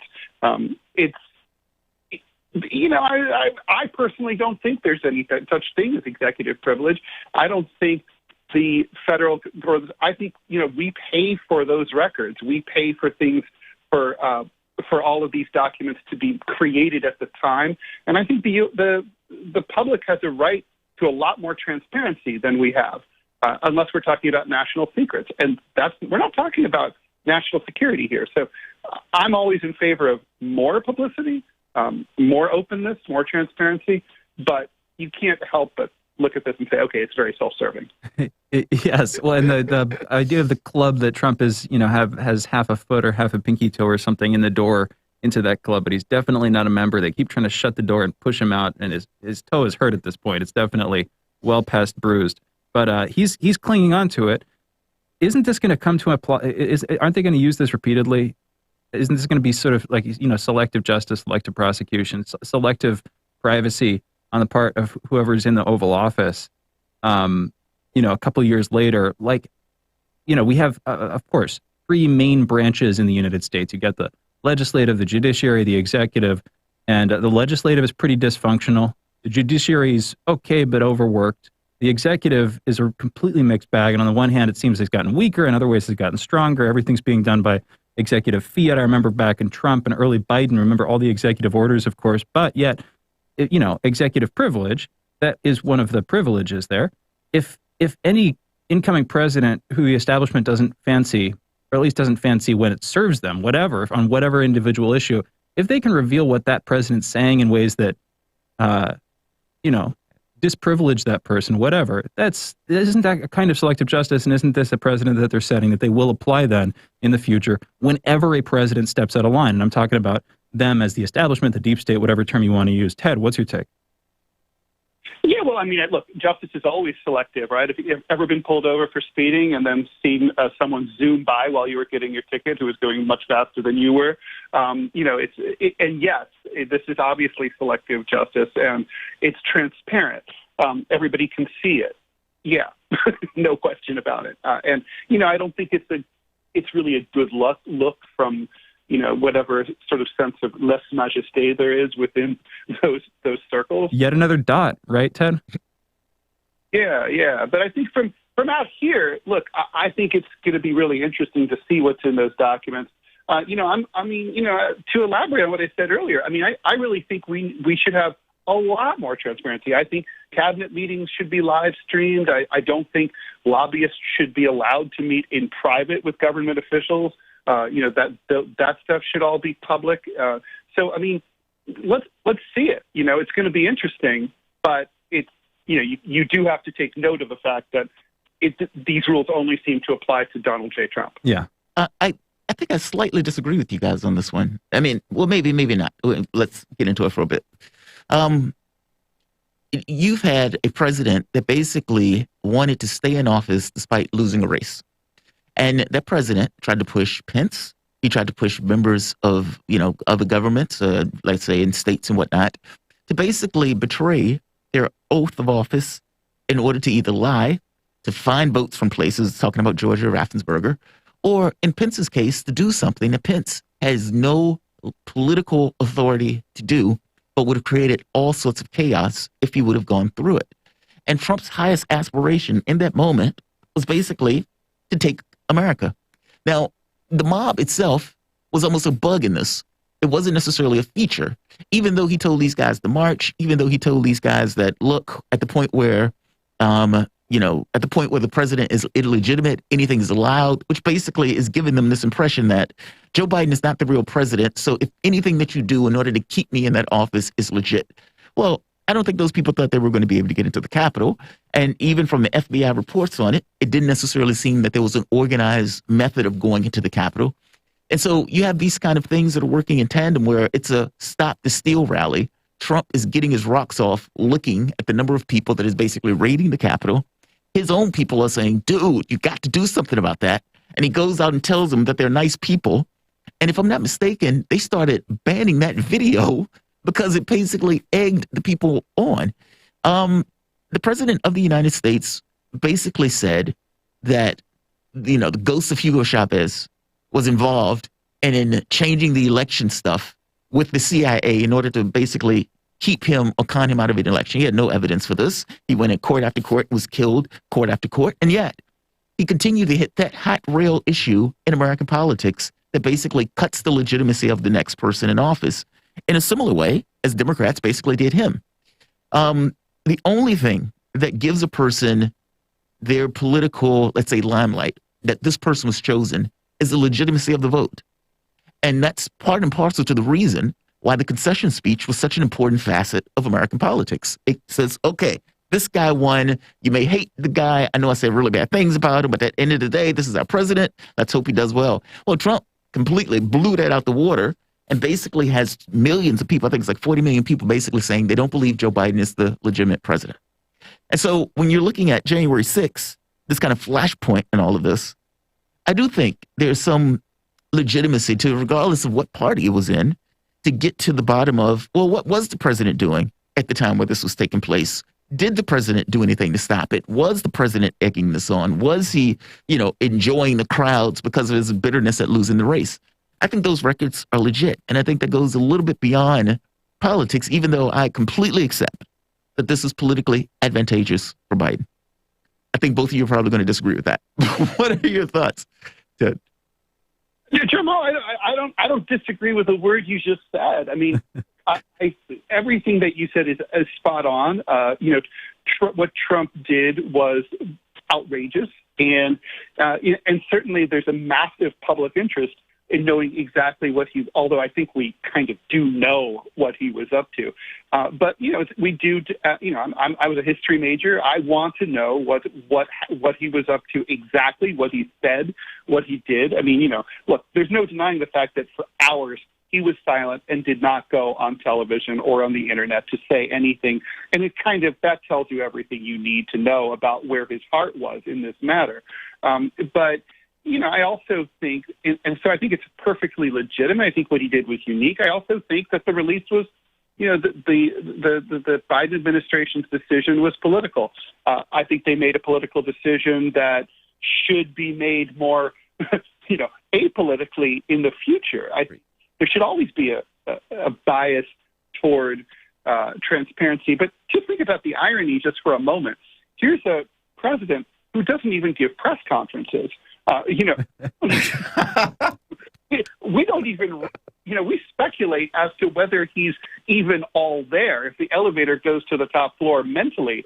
And, so talk about secrecy. We don't even know how Biden spends his days because there's even rumors from inside the White House he only works 3 hours a day. Oh, wow. Doesn't have the energy for more. This is a very secretive administration when it comes to their own stuff. Absolutely. The hypocrisy, au contraire. Tu quoque is always a pretty valuable, appeal to fallacy, a pretty valuable rhetorical argument. I don't hear people making it about this, and I don't know who's out there defending Trump on the mainstream news. We got to close it. But you're a history major, Ted. I didn't know that. I'm sorry. That means you can't come back on this show. We don't talk to college people with diplomas on this show. But Jamarl, you got a diploma, right? Yeah. Oh man, I got a few of them. Class traitor. You got to get out there. No, I'm just kidding. Ted, I very briefly at the end brought up Calvin and Hobbes as a favorite comic of mine, and I asked you if you'd read it, and you were like, "Yeah, I was just reading some earlier this week." I wanted to revisit that. It is truly a great comic strip. Am I wrong, Ted? Cartoonists, as a rule, all think it's a great comic because it does it all, right? I mean, it's like there's cartoonists who are great artists, but the writing is not so great. Prince Valiant, let's say, and there's cartoons with great writing, The Far Side, but the art is less than perfect. Yeah. But Bill Watterson has it all. Bill Watterson, he does. A lot of people know about Calvin and Hobbes, but that was like a childhood borderline obsession with me, reading all the different books. I didn't have too many friends. I did read though, and so I had those comic books. I was into science fiction and fantasy. I was into some sciencey stuff, but Calvin and Hobbes was an old standby. I just wanted to. You're a cartoonist, and so I'm like, it's like I'm gonna know. It's you're the guy who would know, and it's really good to hear that he has such a reputation among cartoonists. Ted Rall, thank you for joining us this morning. It was great talking with you. Likewise. And for those listening, that was Ted Rall, political cartoonist, syndicated columnist. Follow him on Twitter at Ted Rall. Read his cartoons and articles at rall.com. That's RALL.com. You're listening to Fault Lines with Jamarl Thomas and Shane Stranahan. Coming back, taking your calls, and we got a few on the line. 202-521-1320 is the phone number. Be back on the other side of this short break.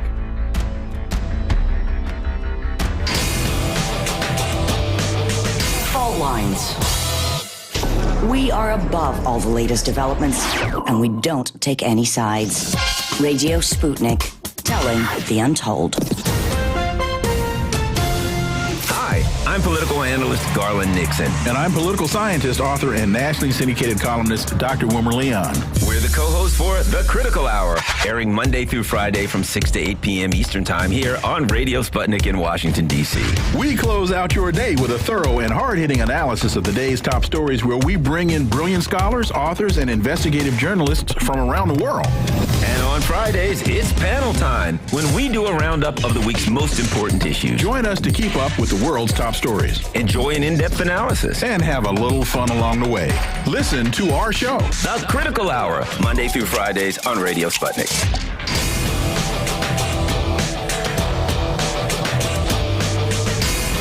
Fault Lines. And we're back. You're listening to Fault Lines with Thomas and Stranahan. And we're taking your calls. 202-521-1320 is the phone number. Let us go now to our first caller, who I believe is Tarif.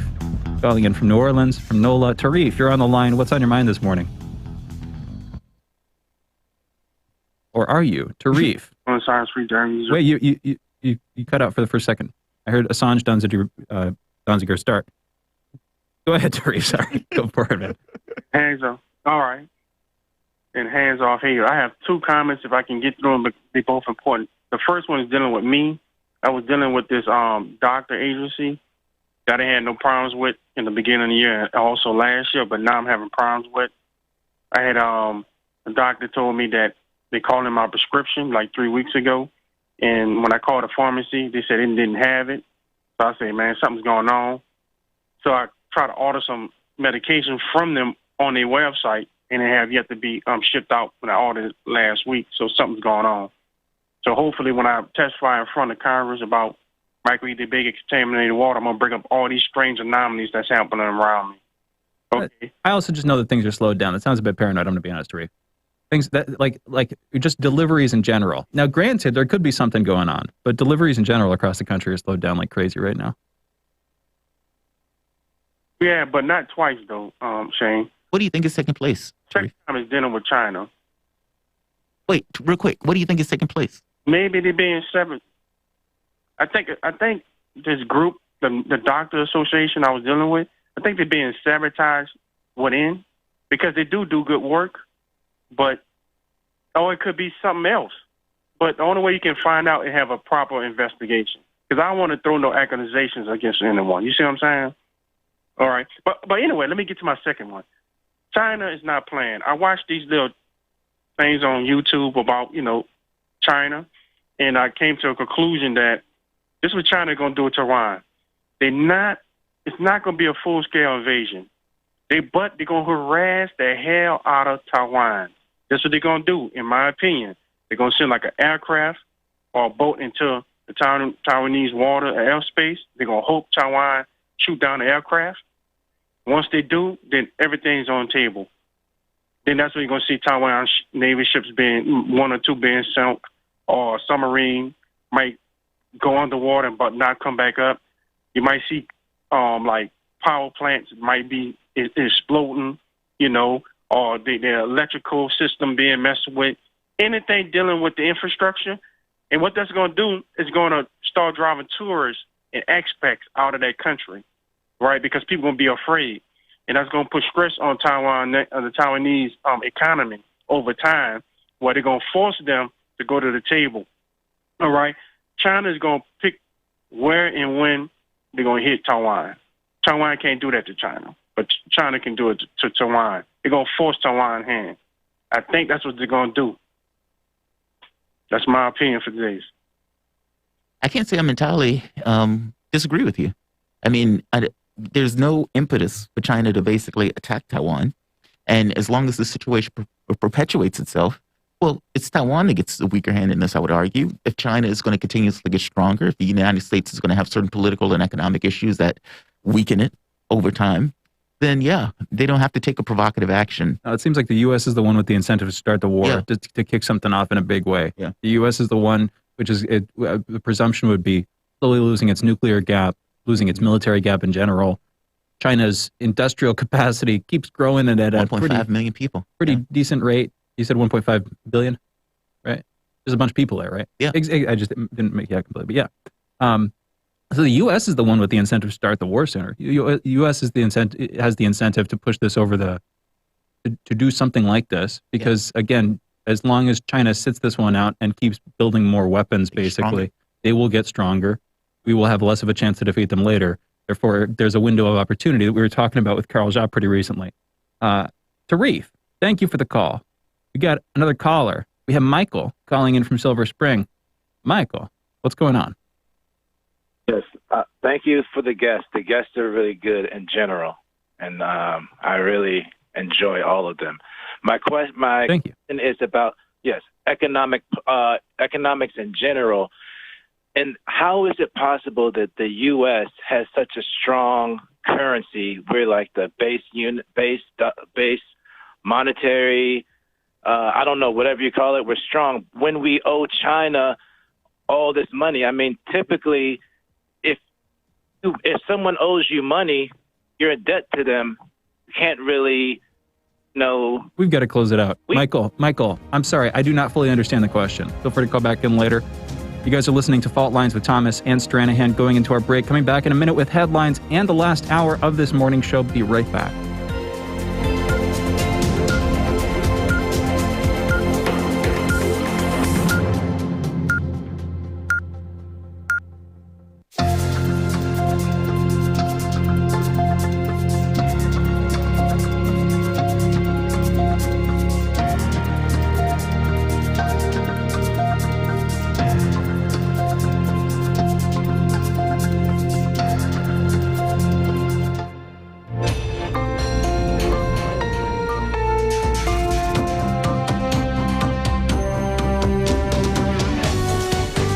listening to Radio Sputnik. Telling the untold.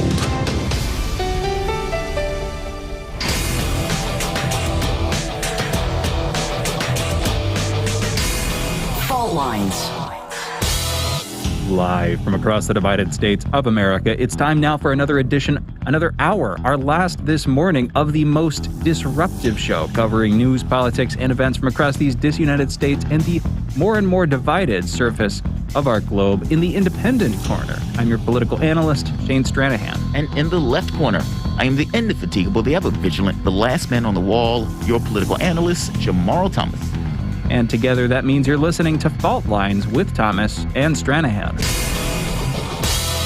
All right, good morning, folks. It is October 12th. It's past 9 a.m. Eastern, and it's time now for headlines. Yesterday in the United States, there were 123,528 new COVID cases reported, along with 1,853 new deaths. Over the past week, there have been an average of about 90,000 cases per day. That's a decrease of 24% from the average 2 weeks earlier. 56% of the total American public has been fully vaccinated.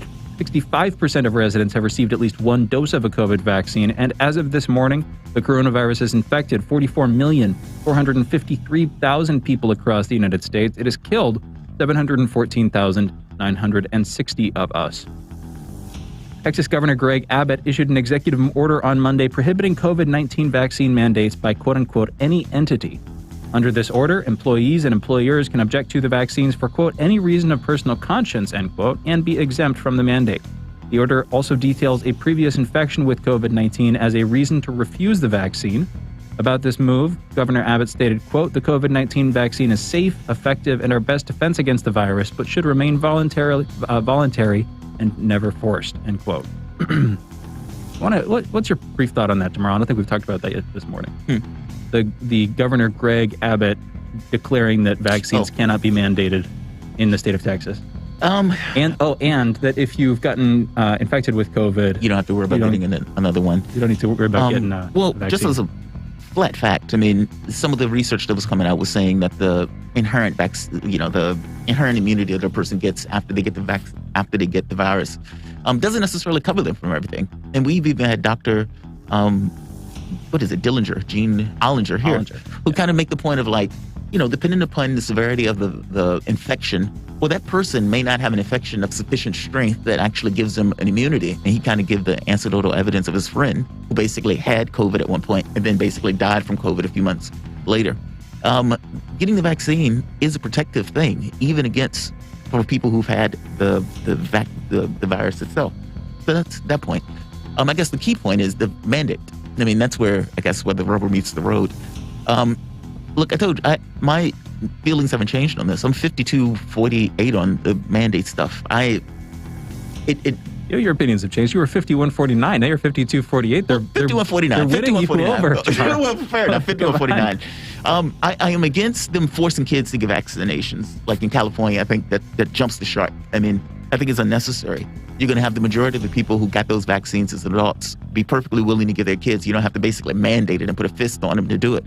Not to mention schools are a perfect storm in and of themselves. And so it's like if a parent can rationally say, even with their kid getting the vaccine, I'm not comfortable sending my kid into that environment. And so provision should be made one way or the other in order to deal with that without necessarily trying to forcibly mandate the people to do that. Adults are different, though. I mean, if you're going into a job, if you're going into some place of work, which is basically a job, or if you're going into a restaurant, a massage parlor, wherever else, I don't think it's insane for the people to want to have some level of safety around them with either knowing that the person doesn't have COVID or at the very least knowing that the person did due diligence to keep themselves from being vaccinated. The event that I'm going to on October the 19th, where they are basically talking about UFOs and nuclear facilities and stuff like that. You're saying this as if I knew the event that you were going to. I had no idea. I thought you knew. No, I thought I gave it out. It's just a week from today. Yeah, it's a week from today, October 19th. It's Bob Salayas. Bob Salayas was one of Hooper. No, Salayas. Schley Hooper is former pre-host. Yeah, exactly. Current host. No, so Bob Salayas was the guy who was running the nuclear facility. He was the head man in the nuclear facility. I forget the location. But U.S. facility, see a craft outside, the soldiers freak out, like lose their mind. They're screaming on the phone like, dude, there's a craft out here. And he sees the nuclear facilities start to shut down, all of the missiles, just one after the next, after the next, after the next. And he is having a press event where he's going to tell the story in addition with other military officers who were also at various sites where there were UFOs and the nuclear missiles were shut down. I brought this up with Elizondo in a conversation when we were talking to him, kind of as an aside. And Elizondo basically confirmed it. He was like, yeah, that's a real story. That did happen. And it's not just in the United States. This stuff was happening in the Soviet Union also. So having the opportunity to represent from Radio Sputnik as kind of the correspondent talking to him, it's only press and politicians that are allowed at the event. And so it should be a really good event. But it's stuff like that. He's requiring COVID vaccine, and he's requiring a test to show that you're not infected. So I don't know. I don't have too much issue with that. It's just, to me, I consider that stuff just keeping people safe. It doesn't affect me personally. I want to come back to this one. Mm-hmm. There's something about this and like DeSantis, and I want to come back to it. Russia has registered a record number of COVID deaths since the beginning of the pandemic. The government task force reported 973 coronavirus deaths in a single day. Russia has reported 28,190 cases today. Russia's total count is 7.8 million confirmed cases and 218,345 deaths.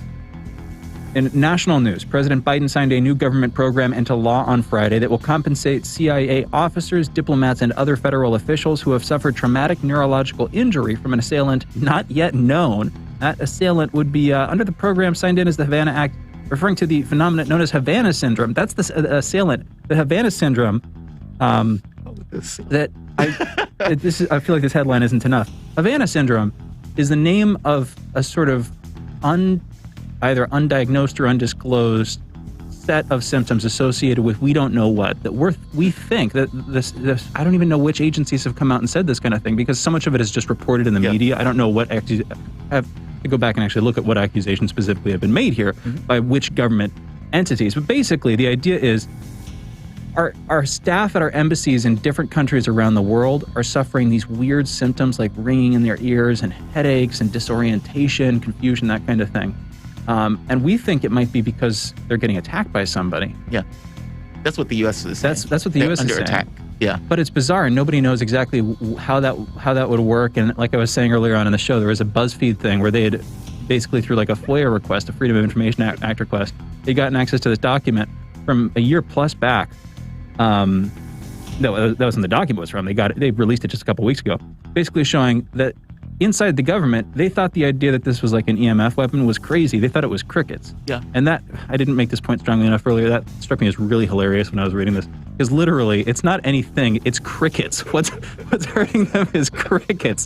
Which in just a sort of poetic sense. Weird sounds. You know, okay, so what's the culprit?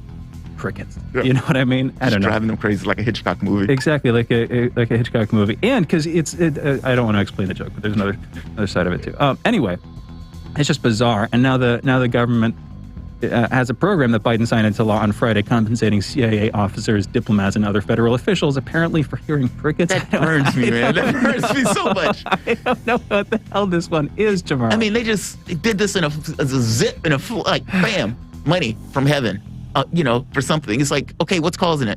We don't really know. Just another dot on the chart. That might, Ted, I've got to give him credit for that one, but that might become a new little like inside joke or catchphrase. Just another dot on the chart. Just another dot on the decline or whatever. You know what I mean? Because we're not compensating people. You get my point. Yeah. Things are going downhill around here. Going on in national political news, a U.S. Navy nuclear engineer and his wife have been charged with trying to share some of the United States' most closely held secrets on submarine technology with another country. Jonathan Tobe is accused of trying to sell information on the nuclear propulsion system of Virginia-class attack submarines. That's nuclear propulsion technology is the same tech at the heart of the recent AUKUS deal that sparked outrage with France.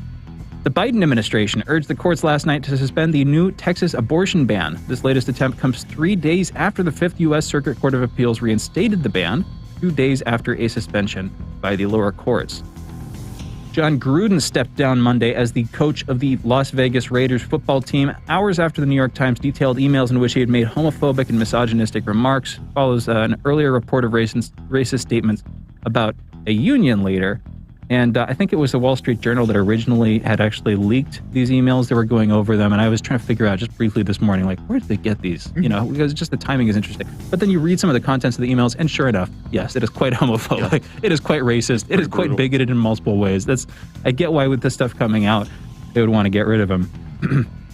And really, also, he would want to step down. He just want to get out of the limelight as fast as possible with all the stuff he was saying. I can't say it on air. Yeah, it's that bad. It's really bad. It's pretty much every one of these things, like, I couldn't say on air. Wow. And I would feel weird saying it on air, even the parts that I technically can say that the FCC would allow me to say, just because it's jerkish. Yeah. And it's unpleasant. But there you go. In international news, Thursday, a ruling by Poland's constitutional tribunal concluded that the national constitution had primacy over EU law. They effectively rejected the legal bedrock upon which the European Union is based. European Commission President Ursula von der Leyen said Friday she was, quote-unquote, deeply concerned by the ruling and pledged to use, quote-unquote, all the powers at her disposal to enforce EU laws. We were talking about this, by the way, earlier on with Peter Oliver. That was about 7:15, 7:30. You can go back and check that out. Good 45-minute, real deep conversation talking about Polish politics. Also moved over talking about Sebastian Kurtz in Austria. No longer chancellor, as this investigation of bribery, the scandals that were, ongoing over in Austria. Great conversation with Peter Oliver. Getting back to headlines. 2 days ago, United States officials met with the Taliban for the first face-to-face meeting between the two since the group took over the government of Afghanistan. Spokesman from the State Department called the talks, quote-unquote, candid and professional. And their talks about humanitarian aid to Afghanistan, U.S. and allied safe travel, terrorism, and meaningful participation of women all throughout Afghanistan. In tech news, President Joe Biden requested $17.5 billion for the Space Force for 2022. That's a 13% bump over what was enacted for 2021. About 27% of that is for classified efforts, making $4.725 billion. No questions asked money.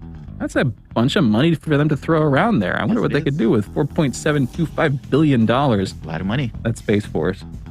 And in holiday news, World Homeless Day is today, and World Mental Health Day is also today. And with that, those were our headlines.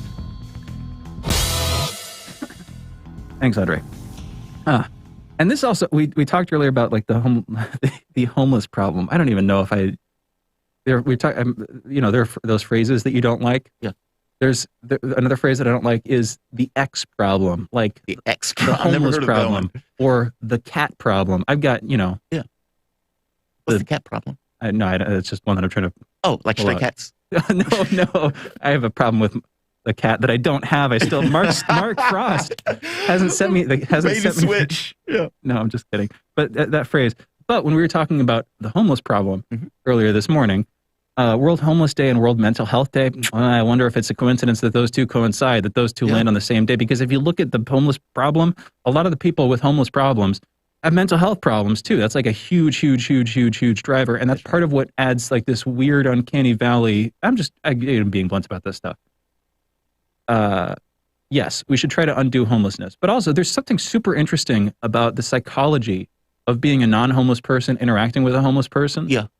You know what I mean? It's the way you feel. I mean, I know sometimes I feel like, and it's a weird feeling. I remember I was talking to a woman I was getting a massage from, and she made this point about how she feels guilty that she's done so well in life. Yes. And she wasn't rich. She's not, banging dollars and everything else, but she was able to get her own business, her own massage business.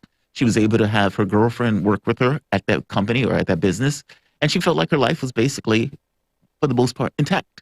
And she looks out at the world and she's like, there's a lot of people whose lives are not intact. Why is my life this in comparison to this? I felt that way. And which is weird because I've had a very difficult, like all sorts of illness and everything else. But by the same token, you get to a certain point where you can manage and mitigate some of the other worst aspects of a life while maintaining this other stuff. And it's just kind of, this demarcation point where you're looking at them and like, they're on the street. This is horrendous. And yet I am not on the street. I'm okay. I have a wife that I love. I have a house, a dog, etc. It's an odd, distinction. I don't know if that was the way you were talking about it, but yeah, it pulls at the heartstrings a bit, and it does make, at least me, feel guilty on some level. Of course it does, and that's intentional. They're often begging you to give them money because they don't have it. You know what I mean? Right. The whole point is that they're trying to tug on your heartstrings in order to get you to help them out. That's the whole dynamic there. And you should, the should that's implied there, the way that, it's an effective technique. But even if they weren't, let's say it's just in the abstract where you're sitting here and there's a homeless person out there, but he's not asking you for anything. You just know he's there. You still feel like you should do something. Yeah. Right? It feels like it's such an injustice, but it's an anonymous injustice. People don't do something. And that's the real interesting part of the psychology there. Yeah. Is the feeling, this constant feeling when you're around homeless people, a feeling like you should, like there's something about reality should be different. This person shouldn't be in this instance, but I don't know what I'm supposed to do about it. So I'm going to close myself off to it and pretend that this problem in some sense doesn't exist. Yeah. I'm going to ignore this person. I'm going to dehumanize them a little bit. I'm going to look away from them and not think about them. That's what the thought process is when you spell it out. You know what I mean? Yeah. Just an interesting thing. It is. I think I like that. I like the way you put it. It basically, reality shouldn't be this way. Yes. Like there's something fundamentally just wrong with this situation. That's the thing, yeah. But I think it goes to this kind of other psychology thing where when a problem is too difficult or a problem is too large, you just don't do it. Like if I'm holding the bone up too high for my dog, he just looks at me and barks at me as opposed to trying to jump for it. Humans are the same way. It's like if you have this huge amount of work and huge amount of labor and you feel like there's no way I can do that, that's too far in advance, well, you tend to shut off. I think the homeless thing is like that. It's almost like there's an anonymous problem that's spread out over society, but it's so spread out and diffuse that you as an individual can't really do anything short of here's $1 and that dollar is not necessarily going to be the thing that helps that person, maybe gets that person a cup of coffee or something like that. But in real terms, the problem remains. I mean, that's why I keep thinking this is a government issue, an issue of policy, where society has to deal with that thing almost as a united front. Or I guess you can get a billionaire that comes in and says, all right, I'm going to avoid this and I'm going to pay for all these people to get houses and everything else. But that typically doesn't happen. You can't do that. Well, I mean, traditionally, I would think without an exhaustively powerful central state with the capacity to do all this stuff, how would this stuff have been done previously? You would have had local, local communities, churches, the religious community, your family, etc. All that would try to help. Rates of mental illness, it's either that they're going up or that we're seeing more of them. But if we take the first one for a second, if we assume that rates of mental illness are going up, there are more people who are depressed, there are more people who are schizophrenic, there are a bunch of COVID. But just in general, I'm talking the course of hundreds of years here. Rates of mental illness arguably are going up. But again, maybe it's just that we're diagnosing them. Maybe it's that we have through advanced science and psychiatry, the ability to diagnose mental disease. But say for a second that it's that they're actually going up. Yeah. Well, that's going to contribute to homelessness. It's all going to make it worse. And then community gets weaker, the church gets weaker, it pulls out its, more replaced by the state in a bunch of different ways. Less money, etc. Exactly. Instead of giving alms to the poor, you pay taxes, and those taxes are expected to do something to raise the welfare of all society. In other words, formerly this problem would have been solved by other means, and it wouldn't have been as big of a problem in the first place, because the things that are pushing you into that, again, if it's mental illness, for instance, and that's gotten up, well, that's gotten worse. That's going to put more people into the situation. Yeah. And then you have, the assumption is, in a relatively healthy society, all these different ways of keeping people afloat, whatever that looks like, and whatever model a society has for rolling itself on, those have faded away, and now you're left with a bunch of people atomized in a moreless society, not sure who to turn to, not sure how to actually get up, and what's left? Who's supposed to solve this problem? The state. Are they going to do it? In the case of the United States, no. And by the way, California, blue as blue can be. The Democratic Party, those are the ones that scream about, I have values about this and I have values about that, and we're going to help the poor, et cetera. And they have shanty towns that is larger than any other state. I mean, that's if that is not a hypocrisy, I don't know what is. I mean, it's not like a red state. California is a supermajority Democrat state. And yet, look at all those homeless people in that state. Yes. It's just, it's like, yeah, dude, deal with that. I mean, that's the Gavin Newsom thing, where it's like, how do you have a Democratic governor like Gavin Newsom and yet have these shanty towns, and you have a supermajority Democrat state that is supposed to be the party that is the release valve to the capitalistic, system. It's supposed to be the one that cares about the homeless and the poor, et cetera. And yet they go to their jobs every day with that eyesore just standing there mocking them in the sense that they didn't do anything to get rid of that particular problem. The same thing in Washington State. And like you said, even out here in D.C., we have a Democratic It is mayor. disgusting. We've got our guest in the line, and I don't want to be too long.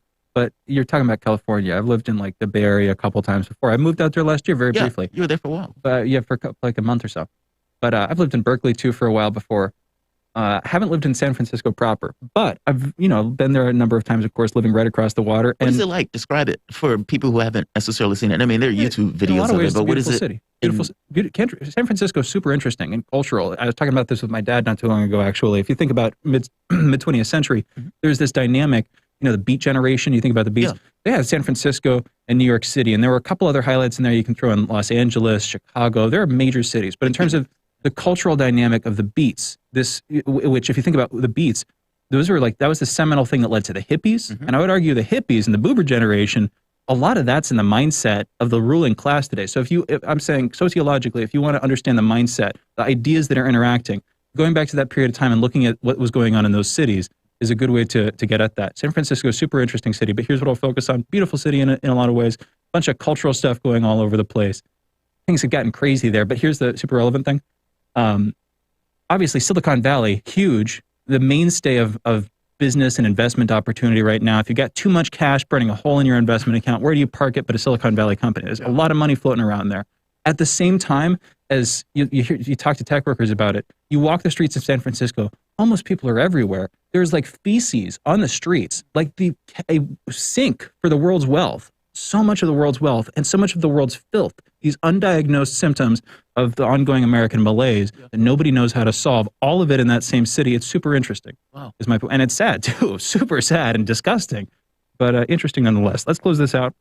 You guys are listening to Fault Lines with Thomas and Stranahan. We'll be coming back speaking with Mark Sloboda, talking about the new Daniel Ellsberg article, talking about Mark Milley, China, the danger of nuclear war, danger of a war between China, Taiwan, the United States. Also going to be talking about classified space program, space plans, with Mark Sloboda when we come back. You're listening to Fault Lines with Thomas and Stranahan. Be right back.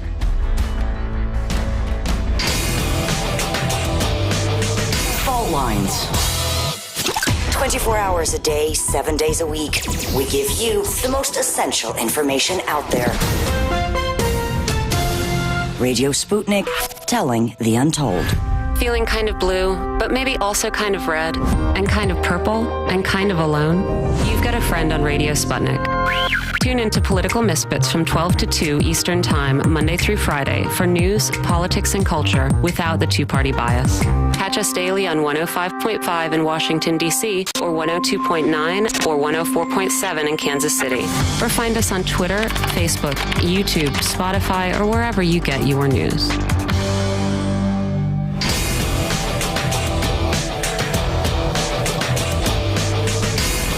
Fault Lines. Welcome back to Fault Lines on Radio Sputnik. My name is Jamarl Thomas. I'm joined with my co-host, Shane Stranahan, coming to you live out of our station in Washington, D.C. If you guys are in the area, you can join us on radio at 105.5 FM and 1390 AM. We're also in Kansas City at 102.9 FM and 104.7 FM. If you guys are digging what Shane and I are putting down, whatever platform you're consuming this content on, give us a like and share that audio or video. If you want to join in on the conversation, you can do so with a chat, a tweet, and of course, you can reach us by phone at 202-521-1320. Your engagement helps make the show what it is, so definitely don't be shy. There has been quite a loud provocation in the United States on this notion of Taiwan and China and the United States interference within this process with this kind of strategic ambiguity, which allows the U.S. to still give Taiwan a ton of weapons while accepting a one China policy. Is a very weird scenario. But recently, this has taken off on some level, and there's been a huge amount of saber rattling. Back in, I think this is on New York Times, and they're talking about what took place in Taiwan in 1958, where the United States wanted to back up its ally with military force, including drawing plans to carry out nuclear strikes against mainland China. And this is apparently from a still classified document that sheds light on how dangerous this was. And I'll just say, read it. Quote, American military leaders pushed for first-use nuclear strike on China, accepting the risk that the Soviet Union would retaliate in kind on behalf of its ally, and millions of people would die. Dozens of pages from classified 1966 study of the confrontation show. The government censored those pages when it declassified the study for public release. Documents was disclosed by Daniel Ellsberg, who leaked a classified history of Vietnam known as the Pentagon Papers 50 years ago. Ellsberg said he has a copy of the top secret study about the Taiwan Strait crisis at the same time, but did not disclose it then. The catch becomes, what are the plans now?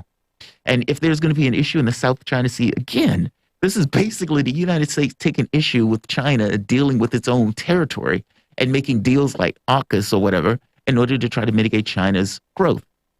How far is the United States willing to go to give some level of defense to Taiwan? And how many dead Americans is the American military willing to accept for that country? To join us, we have Mark Sloboda. Mark Sloboda is an international... there we are. Mark Sloboda is an international relations and security analyst. Mark, thank you for joining us on short notice. Jamarl, Shane, thanks for having me. It's always an honor and a pleasure to be on Fault Lines. Absolutely. So, reading over this stuff, I have a friend of mine, or a subscriber, Jeff Kuntz. He sends me information about this, and he's like, this is getting terrifying, and this is getting worrying, because it seems that the news reports in this country are trying to build some level of consent, whether it's the genocidal claim or whether it's the we must fight China claim. Both of these things seem to go with the same angle of, all right, we need to get Americans whipped up into this kind of propaganda that allows them to create a context where a conflict with China and the South China Sea is perfectly okay. And Ellsberg has been kind of sounding the alarm on this for a while, making the point that says, look, these countries are heavily armed. We're building these kind of first strike capacities. Nobody is looking at this from the standpoint of de-escalating. It only takes a mistake for this to go extraordinarily bad. And I would make the case that not even a mistake, just a certain context of the world where brinksmanship is accepted and where this kind of American exceptionalism is allowed to run so rampant that it puts us in situations of creating provocations with other countries just based on our own policies in and of itself. In this particular case, we're talking about Taiwan. I guess my question is, how far is the U.S. willing to go for the defense of Taiwan? And is it really willing to risk a nuclear war in the same way that it was back in the 60s? Well, the first thing I will tell you is that the U.S. government, the U.S. military are fully prepared to go to war to defend Taiwan and in lots of situations to adjudicate who owns what atoll even in the South China Sea. And that increasingly... I'm sorry, that seems insane because there's no way to win that. Like, I mean, tell me if I'm wrong. It just seems there's no way to win a war with China in this capacity. I mean, even if you kill, I don't know, 1 million more Chinese, you may still be talking about millions, tens of millions of Americans that basically die over this tiny island of Taiwan. I mean, tell me if I'm wrong. We don't know, actually. Extensive wargaming has been done, as recently as last year. And under certain scenarios, the U.S. is projecting losing a naval and air confrontation over the Taiwan Straits. But a lot matters on how quickly it happens, how quickly the U.S. can pull naval resources into the theater to respond to an attempt by China to forcibly reunify their country. Again, I think we've talked about it before, there is a certain window of opportunity that U.S. military planners and geopolitical thinkers think they see where they still have, they believe, a good chance under the right circumstances of winning such a conflict. Because amphibious assaults, because that's what it would mean, are extremely difficult. Taiwan is a country, or a unrecognized country, an island of some 24 million people. And by all accounts, 2/3 of the population resist a greater political unity with China and support relations with the United States. Now, to the contrary, 1/3 of the population of Taiwan supports greater unity with China and does not want closer relations with the United States. They would prefer it with China. But that said, bringing a country with some 16 million people who don't want to be part of China under the Chinese government, under military attack from U.S. superpower, and having to get those millions of Chinese troops across the Taiwanese Straits, while the United States and its allies park as many aircraft carriers, cruise missiles, and submarines and everything they can in the way, theoretically, that becomes a very difficult operation. And despite the size, the growth, and the development of the Chinese military, you have to remember that the U.S. has been doing everything it can since early in the Obama administration to pivot its military resources to be able to respond quickly in such an event. And we see that ongoing with the Quad, AUKUS, so on. It's not even just the United States, it's Japan. South Korea is an open question, how they would respond in such a situation. But the U.S. sees that there's a window. In a few years, they believe that China will absolutely have military superiority over such a conflict. So they would prefer that if such a conflict would occur, that it happens sooner rather than later. Which brings us to the very fraught situation we are in right now. And we have that situation that in the first 8 months of Joe Biden's presidency, he has done naval parades through the Taiwanese Straits, right off of China's coasts, 8 times. That is to say, once a month. That seems like a lot to me. And the U.S., of course, considers such things to be freedom of navigation exercises. Meanwhile, if China flies its planes in international airspace off of its own coast, that, however, is provocative and it is forceful coercion. Just so you understand, U.S. naval parade off another country's coast, not forceful military coercion, not provocative. China flying planes off of its own coast in international airspace, that, however, is provocative, right? Just so you understand that, the terms of the propaganda that are being used. And you will see a lot of headlines, a lot of really bad headlines, even from such magazines like the National Interest I've seen in the past couple of weeks, where, oh my God, China is flying warplanes, ever-increasing amount of warplanes over Taiwan or over Taiwanese airspace. And neither of those is true in the slightest. If you read further into the articles, which the majority of people don't do, you might find that China has actually penetrated the very southern edge of Taiwan's self-declared air defense identification zone, which isn't a real thing under international law or anything, right? It has no legal standing. It's a completely made up thing that a lot of countries have, following a U.S. president, but actually is far outside their airspace. And as particularly in the case of Taiwan, when you take a look at Taiwan's self-declared air defense identification zone, if you actually pull up a map, you will see it is a huge, absurdly expansive square that covers a gigantic expanse of mainland China, the territory itself. We've talked about this before. If China flies from military base to military base, that technically is a violation of Taiwan's self-declared. It's insane. I saw that map the other day, and it's ridiculous. Yeah. The search, you can do it on, DuckDuckGo or Google or whatever search engine you use. Just ADIZ, Taiwan map. And then you'll see images popping up probably that show you exactly what Mark is talking about, which is not a majority, but a large chunk of this zone is over mainland China. which it sounds like, a tripwire. Sounds like we built a useful trap that we can later rely on. I'm curious how this kind of thing would start, Mark.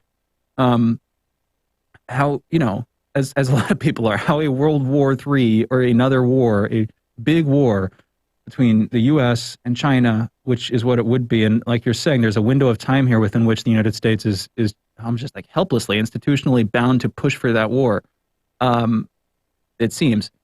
How would that start? Because China doesn't want it. China wants stability. China wants to wait this out, right? So the United States is going to need to provoke something into happening and or make a false flag happen or something like that. I mean, granted, necessarily we can't predict exactly how this stuff is going to go down, but I want to revisit what should we be looking for people, couch observers trying to figure out, okay, what's actually happening in the world?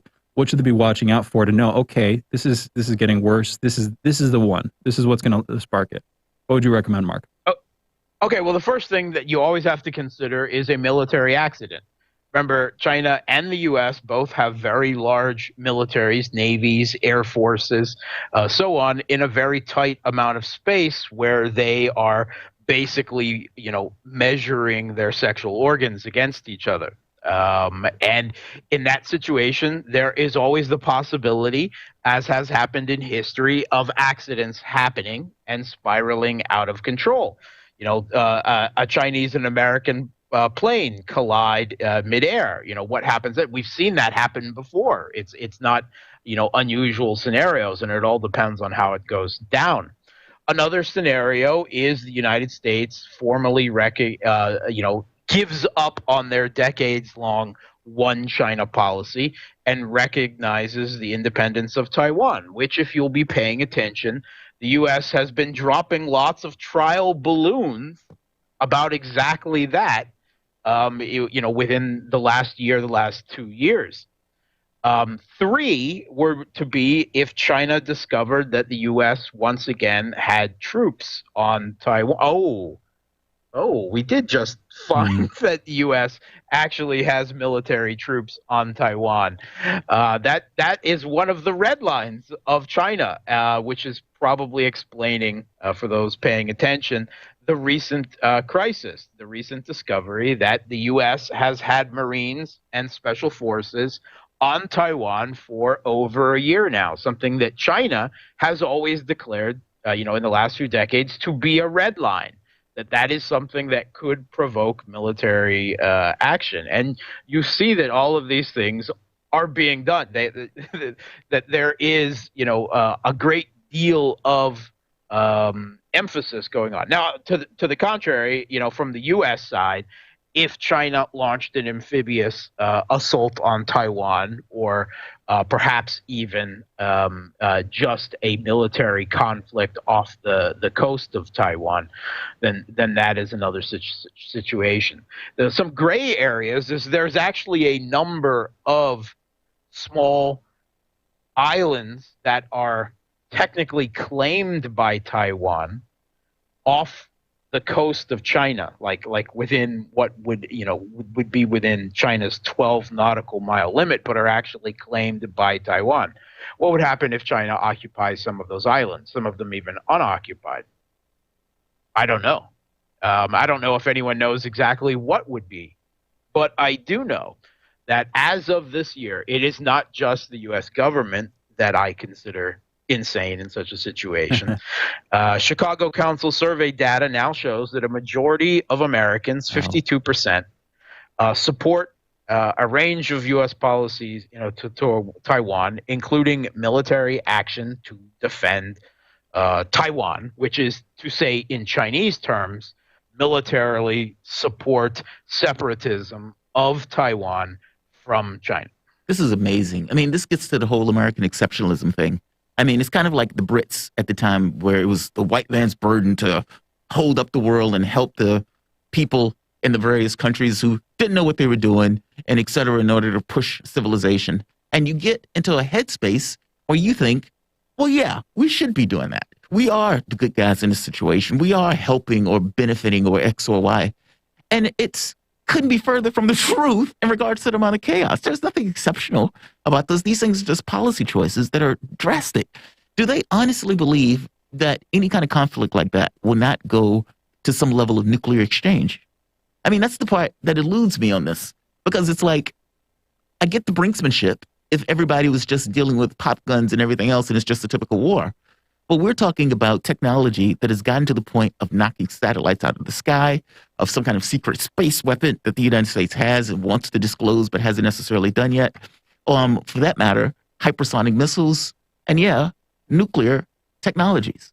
Like, this stuff has gotten so wildly expansive in regards to its potential to destroy that we're talking about ending life on Earth, or at the very least, cutting a large share of it with a nuclear winter and all of these kind of nuclear holocausts and everything else. Is that not in the detail of the fighting report? Like, when they were going through war game scenarios, did they just take that off the table? Like, nobody's going to use nuclear weapons. That's not going to happen. How much of a gambler are you? It depends. I've lost a ton of money some places. I've gained a ton of money some places. It just kind of depends on the bet. Okay, well, let's talk about how much of a gambler the U.S. military and political elite are. Right now, the U.S. has some 1,600, 1,1600 launch capable at a moment nuclear weapons, and many more in storage. Right now, China has, by military estimates, some 200 to 300 nuclear weapons. Most of them are not launch capable, and most of them are not on ICBMs capable of hitting the United States. Now, there's a lot of intelligence that points towards China may be planning to increase the number of their nuclear weapons. But as of right now, it's just a tiny fraction of the U.S. nuclear arsenal, and much of it much, much less capable, right? Because of a shorter range. A nuclear triad. So now we're talking that window of opportunity again, where if you're China and you're losing a naval conflict over Taiwan in the Taiwanese Straits or something in the South China Sea, are you going to escalate to the nuclear level if you know that it means that the U.S. could wipe you out, and the amount of birds that you could put in the air and that would actually penetrate U.S. air defenses to hit their targets in the United States is what in many people would be within a completely acceptable scenario. In terms of U.S. losses. But would the U.S. do that? Would the U.S. do that if they were losing a war with China? Would the U.S. if they were losing a war with China? Well, once again, we're talking escalation, a escalation superiority scenario where there are lots of military plans about escalate to de-escalate, where if we use a few small, more usable tactical nuclear weapons, that would be a warning to China to then say back down, or we could get really nasty nuclear on your entire country and wipe you out completely, and we maybe lose a few cities. So that's a way to make that makes the insane seem slightly less insane from my eyes. Granted, all this stuff is sane in some sense, but it's like, okay, it would just escalate as far as I can. I guess my point is, it seems like the U.S. wins that one then, which is why China's not doing anything right now. Yes. In the near future, at a certain point, the table is turned, but the U.S. is then going to try to get whatever concessions they can out of China to slow down their growth. What's that going to? Because here's the thing: the reason, casus belli, all false flags or specific incidents notwithstanding, we have the Uyghur thing. The idea that China is a country committing genocide, committing these mass human rights abuses. I say this all. I don't really believe that the way we're interpreting it here in the States is the way it's actually happening. But we have the narrative primed and ready to go to launch some large-scale war, and we would. That's how we've gotten to that 52%. Yes. Yes.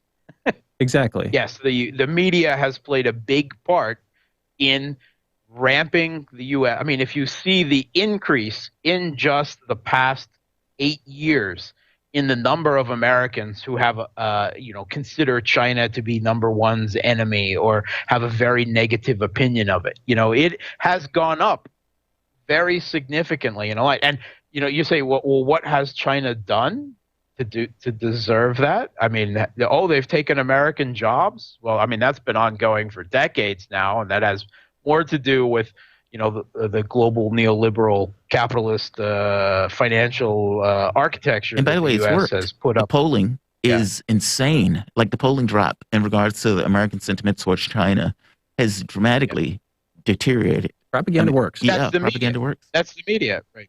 Now, if I just Googled before we got on, nuclear weapons defend Taiwan, I see, an article just from June of this year by the Hoover Institution, right, a major U.S. Think tank on foreign policy and other things, and the headline is pretty self-explanatory: "Put nukes on Taiwan." Basically, the And Cuban there's a Missile whole lot Crisis of other- in reverse. Yeah. There's a whole lot of other, such sentiments being put out, by top, scenario here. Defense priorities. Why a Taiwan conflict could go nuclear. Would a nuclear-armed Taiwan deter China? So on. But it seems so on. I've been trying to break this stuff down, and it seems to me like the United States is going to try to put China through as much as they possibly can. And then it's really the question of, in a game of chicken, where the United States is doing whatever they can to contain China. When is China going to say that's enough? This is enough? Because you said there are a couple red lines that have already been crossed, but there's red and then there's red. There's like maroon, and then there's like that bright flashing pink of blood that you really start to pay attention to, or whatever. You get my point. It's the strategic ambiguity that Jamarl was talking about. There's, all of these ambiguities. That like lay dormant like mines or something ready to explode at any point. Any one of these little tripwires that we've set up, if somebody decides to leverage it, they can, and then all bets are off. That's the concern. We got a caller. We're going a little bit over time on this segment, but we have a caller with a question for you, I believe. We have David calling in from New York. David, you're on the line. What's on your mind? Hi. Yeah, thanks for taking my call. It's more of a comment. I regardless of the media spin and the polling of the 52%, I think if the polls asked differently, I think Americans would not be willing to die in a conflict with China. So it depends how the question was asked. How many American lives would you be willing to sacrifice in a war against China? I don't think Americans have an appetite for that. That's the first comment. Second comment is, China doesn't need, short of being actually attacked. China will definitely not try to attack first. Okay, but short of being actually attacked, China has a huge weapon, which is non-military, which is economic. Any war with China would destroy the trade relationship, would destroy the world economy, would destroy the American economy, and Americans could certainly be made aware of that. And so everybody needs to take a step back from this because, you might win a short military conflict, but you're not going to take over China, that's for sure. You might kill a lot of people. Americans might be killed also. But beyond that, what about the effect of the world economy? That's the question. The effect of the world economy with any kind of actual war or military conflict with China would be disastrous. And that includes Taiwan, too. Taiwan would suffer. America would suffer. China would suffer. Yep. The world would suffer. Very appropriate points and on theme, and I think representative of a couple of major things here. David, thank you for the call. And if you want to stay on the line, Mark, what's your take on all that? No, I'll let you discuss it. Thank you. Thanks, David. What do you think, Mark? Yeah, David, brings up a number of very salient points, that are important. Any poll, of course, you can get different results by framing the question. Like, would you be willing to die to defend Taiwan? Obviously, a lot of Americans will say no. And, they'll say, well, if the son of that ethnic minority who just recently immigrated to the United States, who signed up, for the military, if he dies, is that okay? Well, that's a completely different story. Or maybe he's not going to deny. He's going to win. We're going to defeat the communists. The communists are attempting to take over a U.S. ally, right? I mean, a lot more Americans would, be willing to follow that. And you notice that you never refer to China's government. You refer to the Chinese Communist Party. Never mind that they're not really communist and haven't been really for a long time, and so on. It's like referring to the government of Iran as the mullahs, right? Right away, the agenda of anyone who refers to the government of Iran in those terms. So a lot of things are simply, the way you frame it, and that's the way governments work. But there's also just the United States. There's also something a little bit more serious on this one, and this is actually a producer, Austin, mentioned this in just chatting on the back end. you're talking about the number of deaths, because Jamarl had said something like tens of millions of deaths, and Austin was like, but would that actually happen with the technology that we have right now? So let's focus on specifically from the American side. You know, our whole emphasis has been on naval power, air power, drones, SIGINT, high-tech stuff that we use in coordination with some local concentrated armed forces, that kind of thing. Granted, those are tools that we've been using to fight not all-out wars. Those are tools we've been using to fight insurgencies and revolutions and those kinds of things. But, you know, the number of people that would actually die, if that's our MO, if that's our way of doing things, it's going to be a lot lower. So American blood may not be spilled in large numbers, but maybe I'm missing something. And again, that's not in a total war, an all-out war that we're using that tech. They're in much more limited engagements. And so, you know, how do you think that would practically work out? We're talking tactics and equipment and the death rate at that point. But what's your take? What is the status quo briefly right now with military hardware, and how many Americans would actually die in a war with China? Mark? Yeah, I mean, if you take a look at the course of the U.S.-Japanese naval conflict in World War II, you know, by U.S. terms, those were significant casualties. Right. But, you know, if you want to compare it to tank battles on the Eastern Front between Nazi Germany and the Soviet Union, those were tiny little skirmishes. Right. You know, naval and air conflict would have many fewer casualties. You would no major, you know, U.S. cities or something like that would be targeted. China would retaliate to, you know, U.S. military outposts in the Pacific, you know, Guam or you know, possibly military bases in Japan and so on. But no, I mean, tens of millions, unless it goes nuclear, no, we're not going to see tens of millions of Americans die. It would be more like in the tens of thousands. Well, the rub here is I think we're assuming that it's just going to be between the United States and China. And I don't for once believe it will be.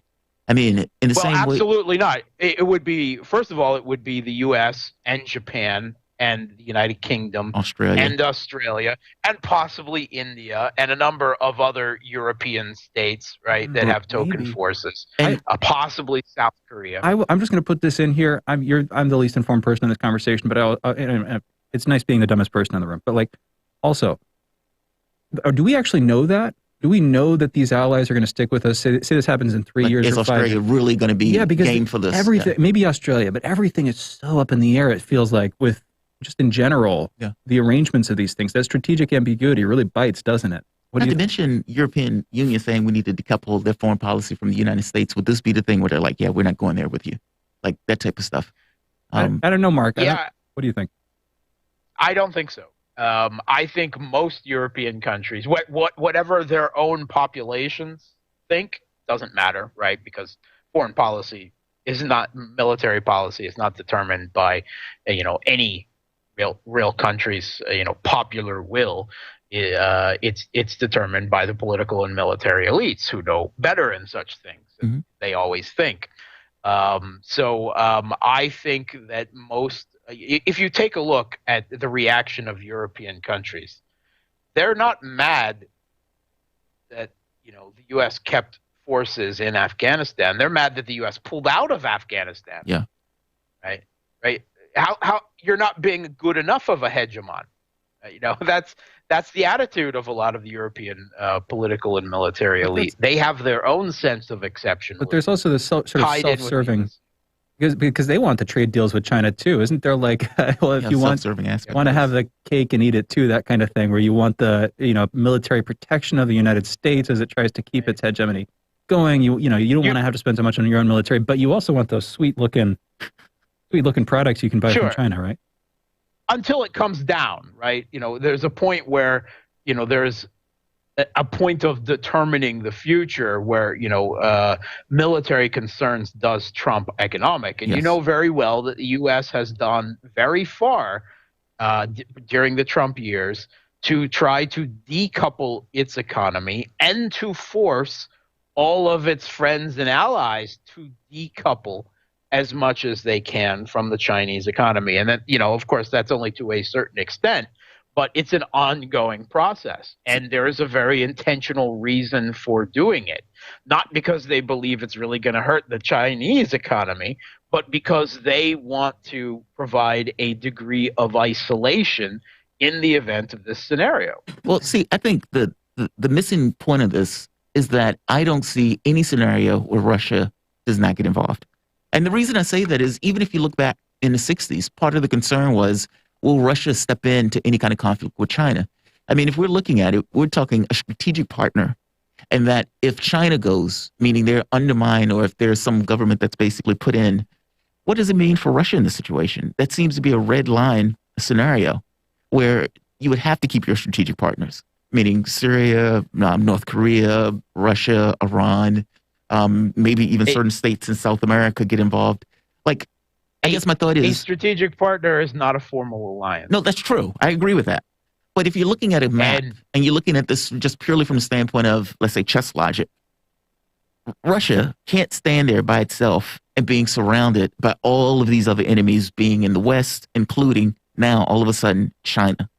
Like, it seems to be somewhat of a red line in regards to its own safety and security to not get involved in a conflict like that. Tell me if I'm wrong. I think you're wrong. Would Russia get involved in a conventional naval conflict with the U.S. and all of its allies off the coast of China if it remained conventional? No, probably not. Well, see, I don't mean conventional. In this case, I'm thinking nuclear. Yeah, if you're talking nuclear, would I don't know. Again, it depends on Russia's interpretation of a limited nuclear exchange. No, probably not. Russia would seek to emerge from such a situation stronger than either country, potentially. There's a great deal of geopolitical calculation that's involved in such a situation.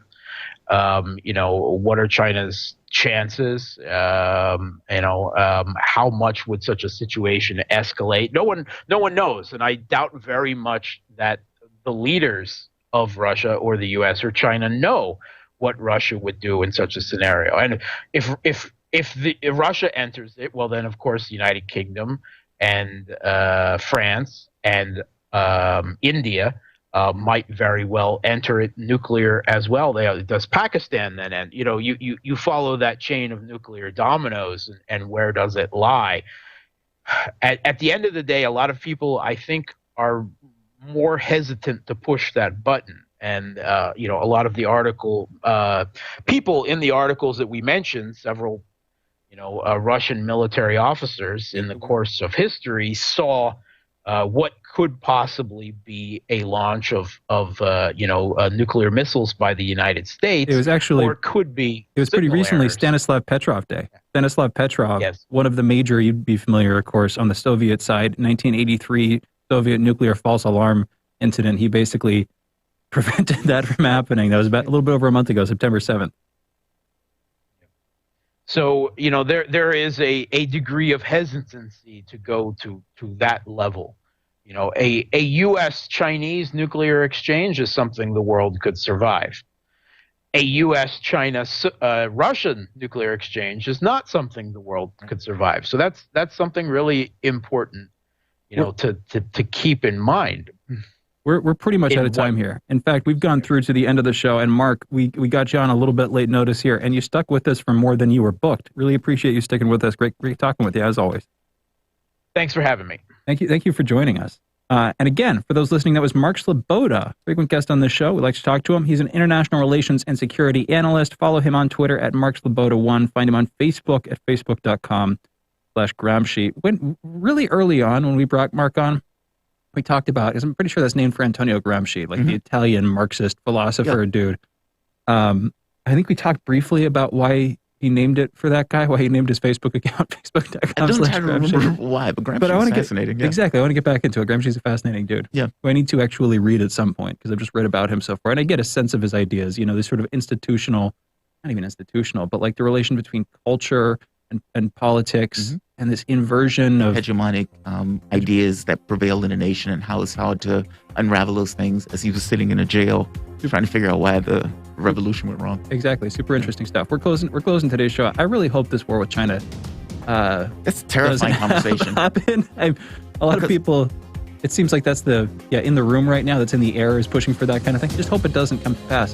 I just don't believe it's going to be this limited thing. I mean, all of those wars started off as nobody else is going to get involved in this. And I don't believe that for a moment. But then it grows and it grows and it grows. And I'm just so worried that the people sitting in these rooms making these decisions don't actually make sense. The House of Cards, we got to close this show out.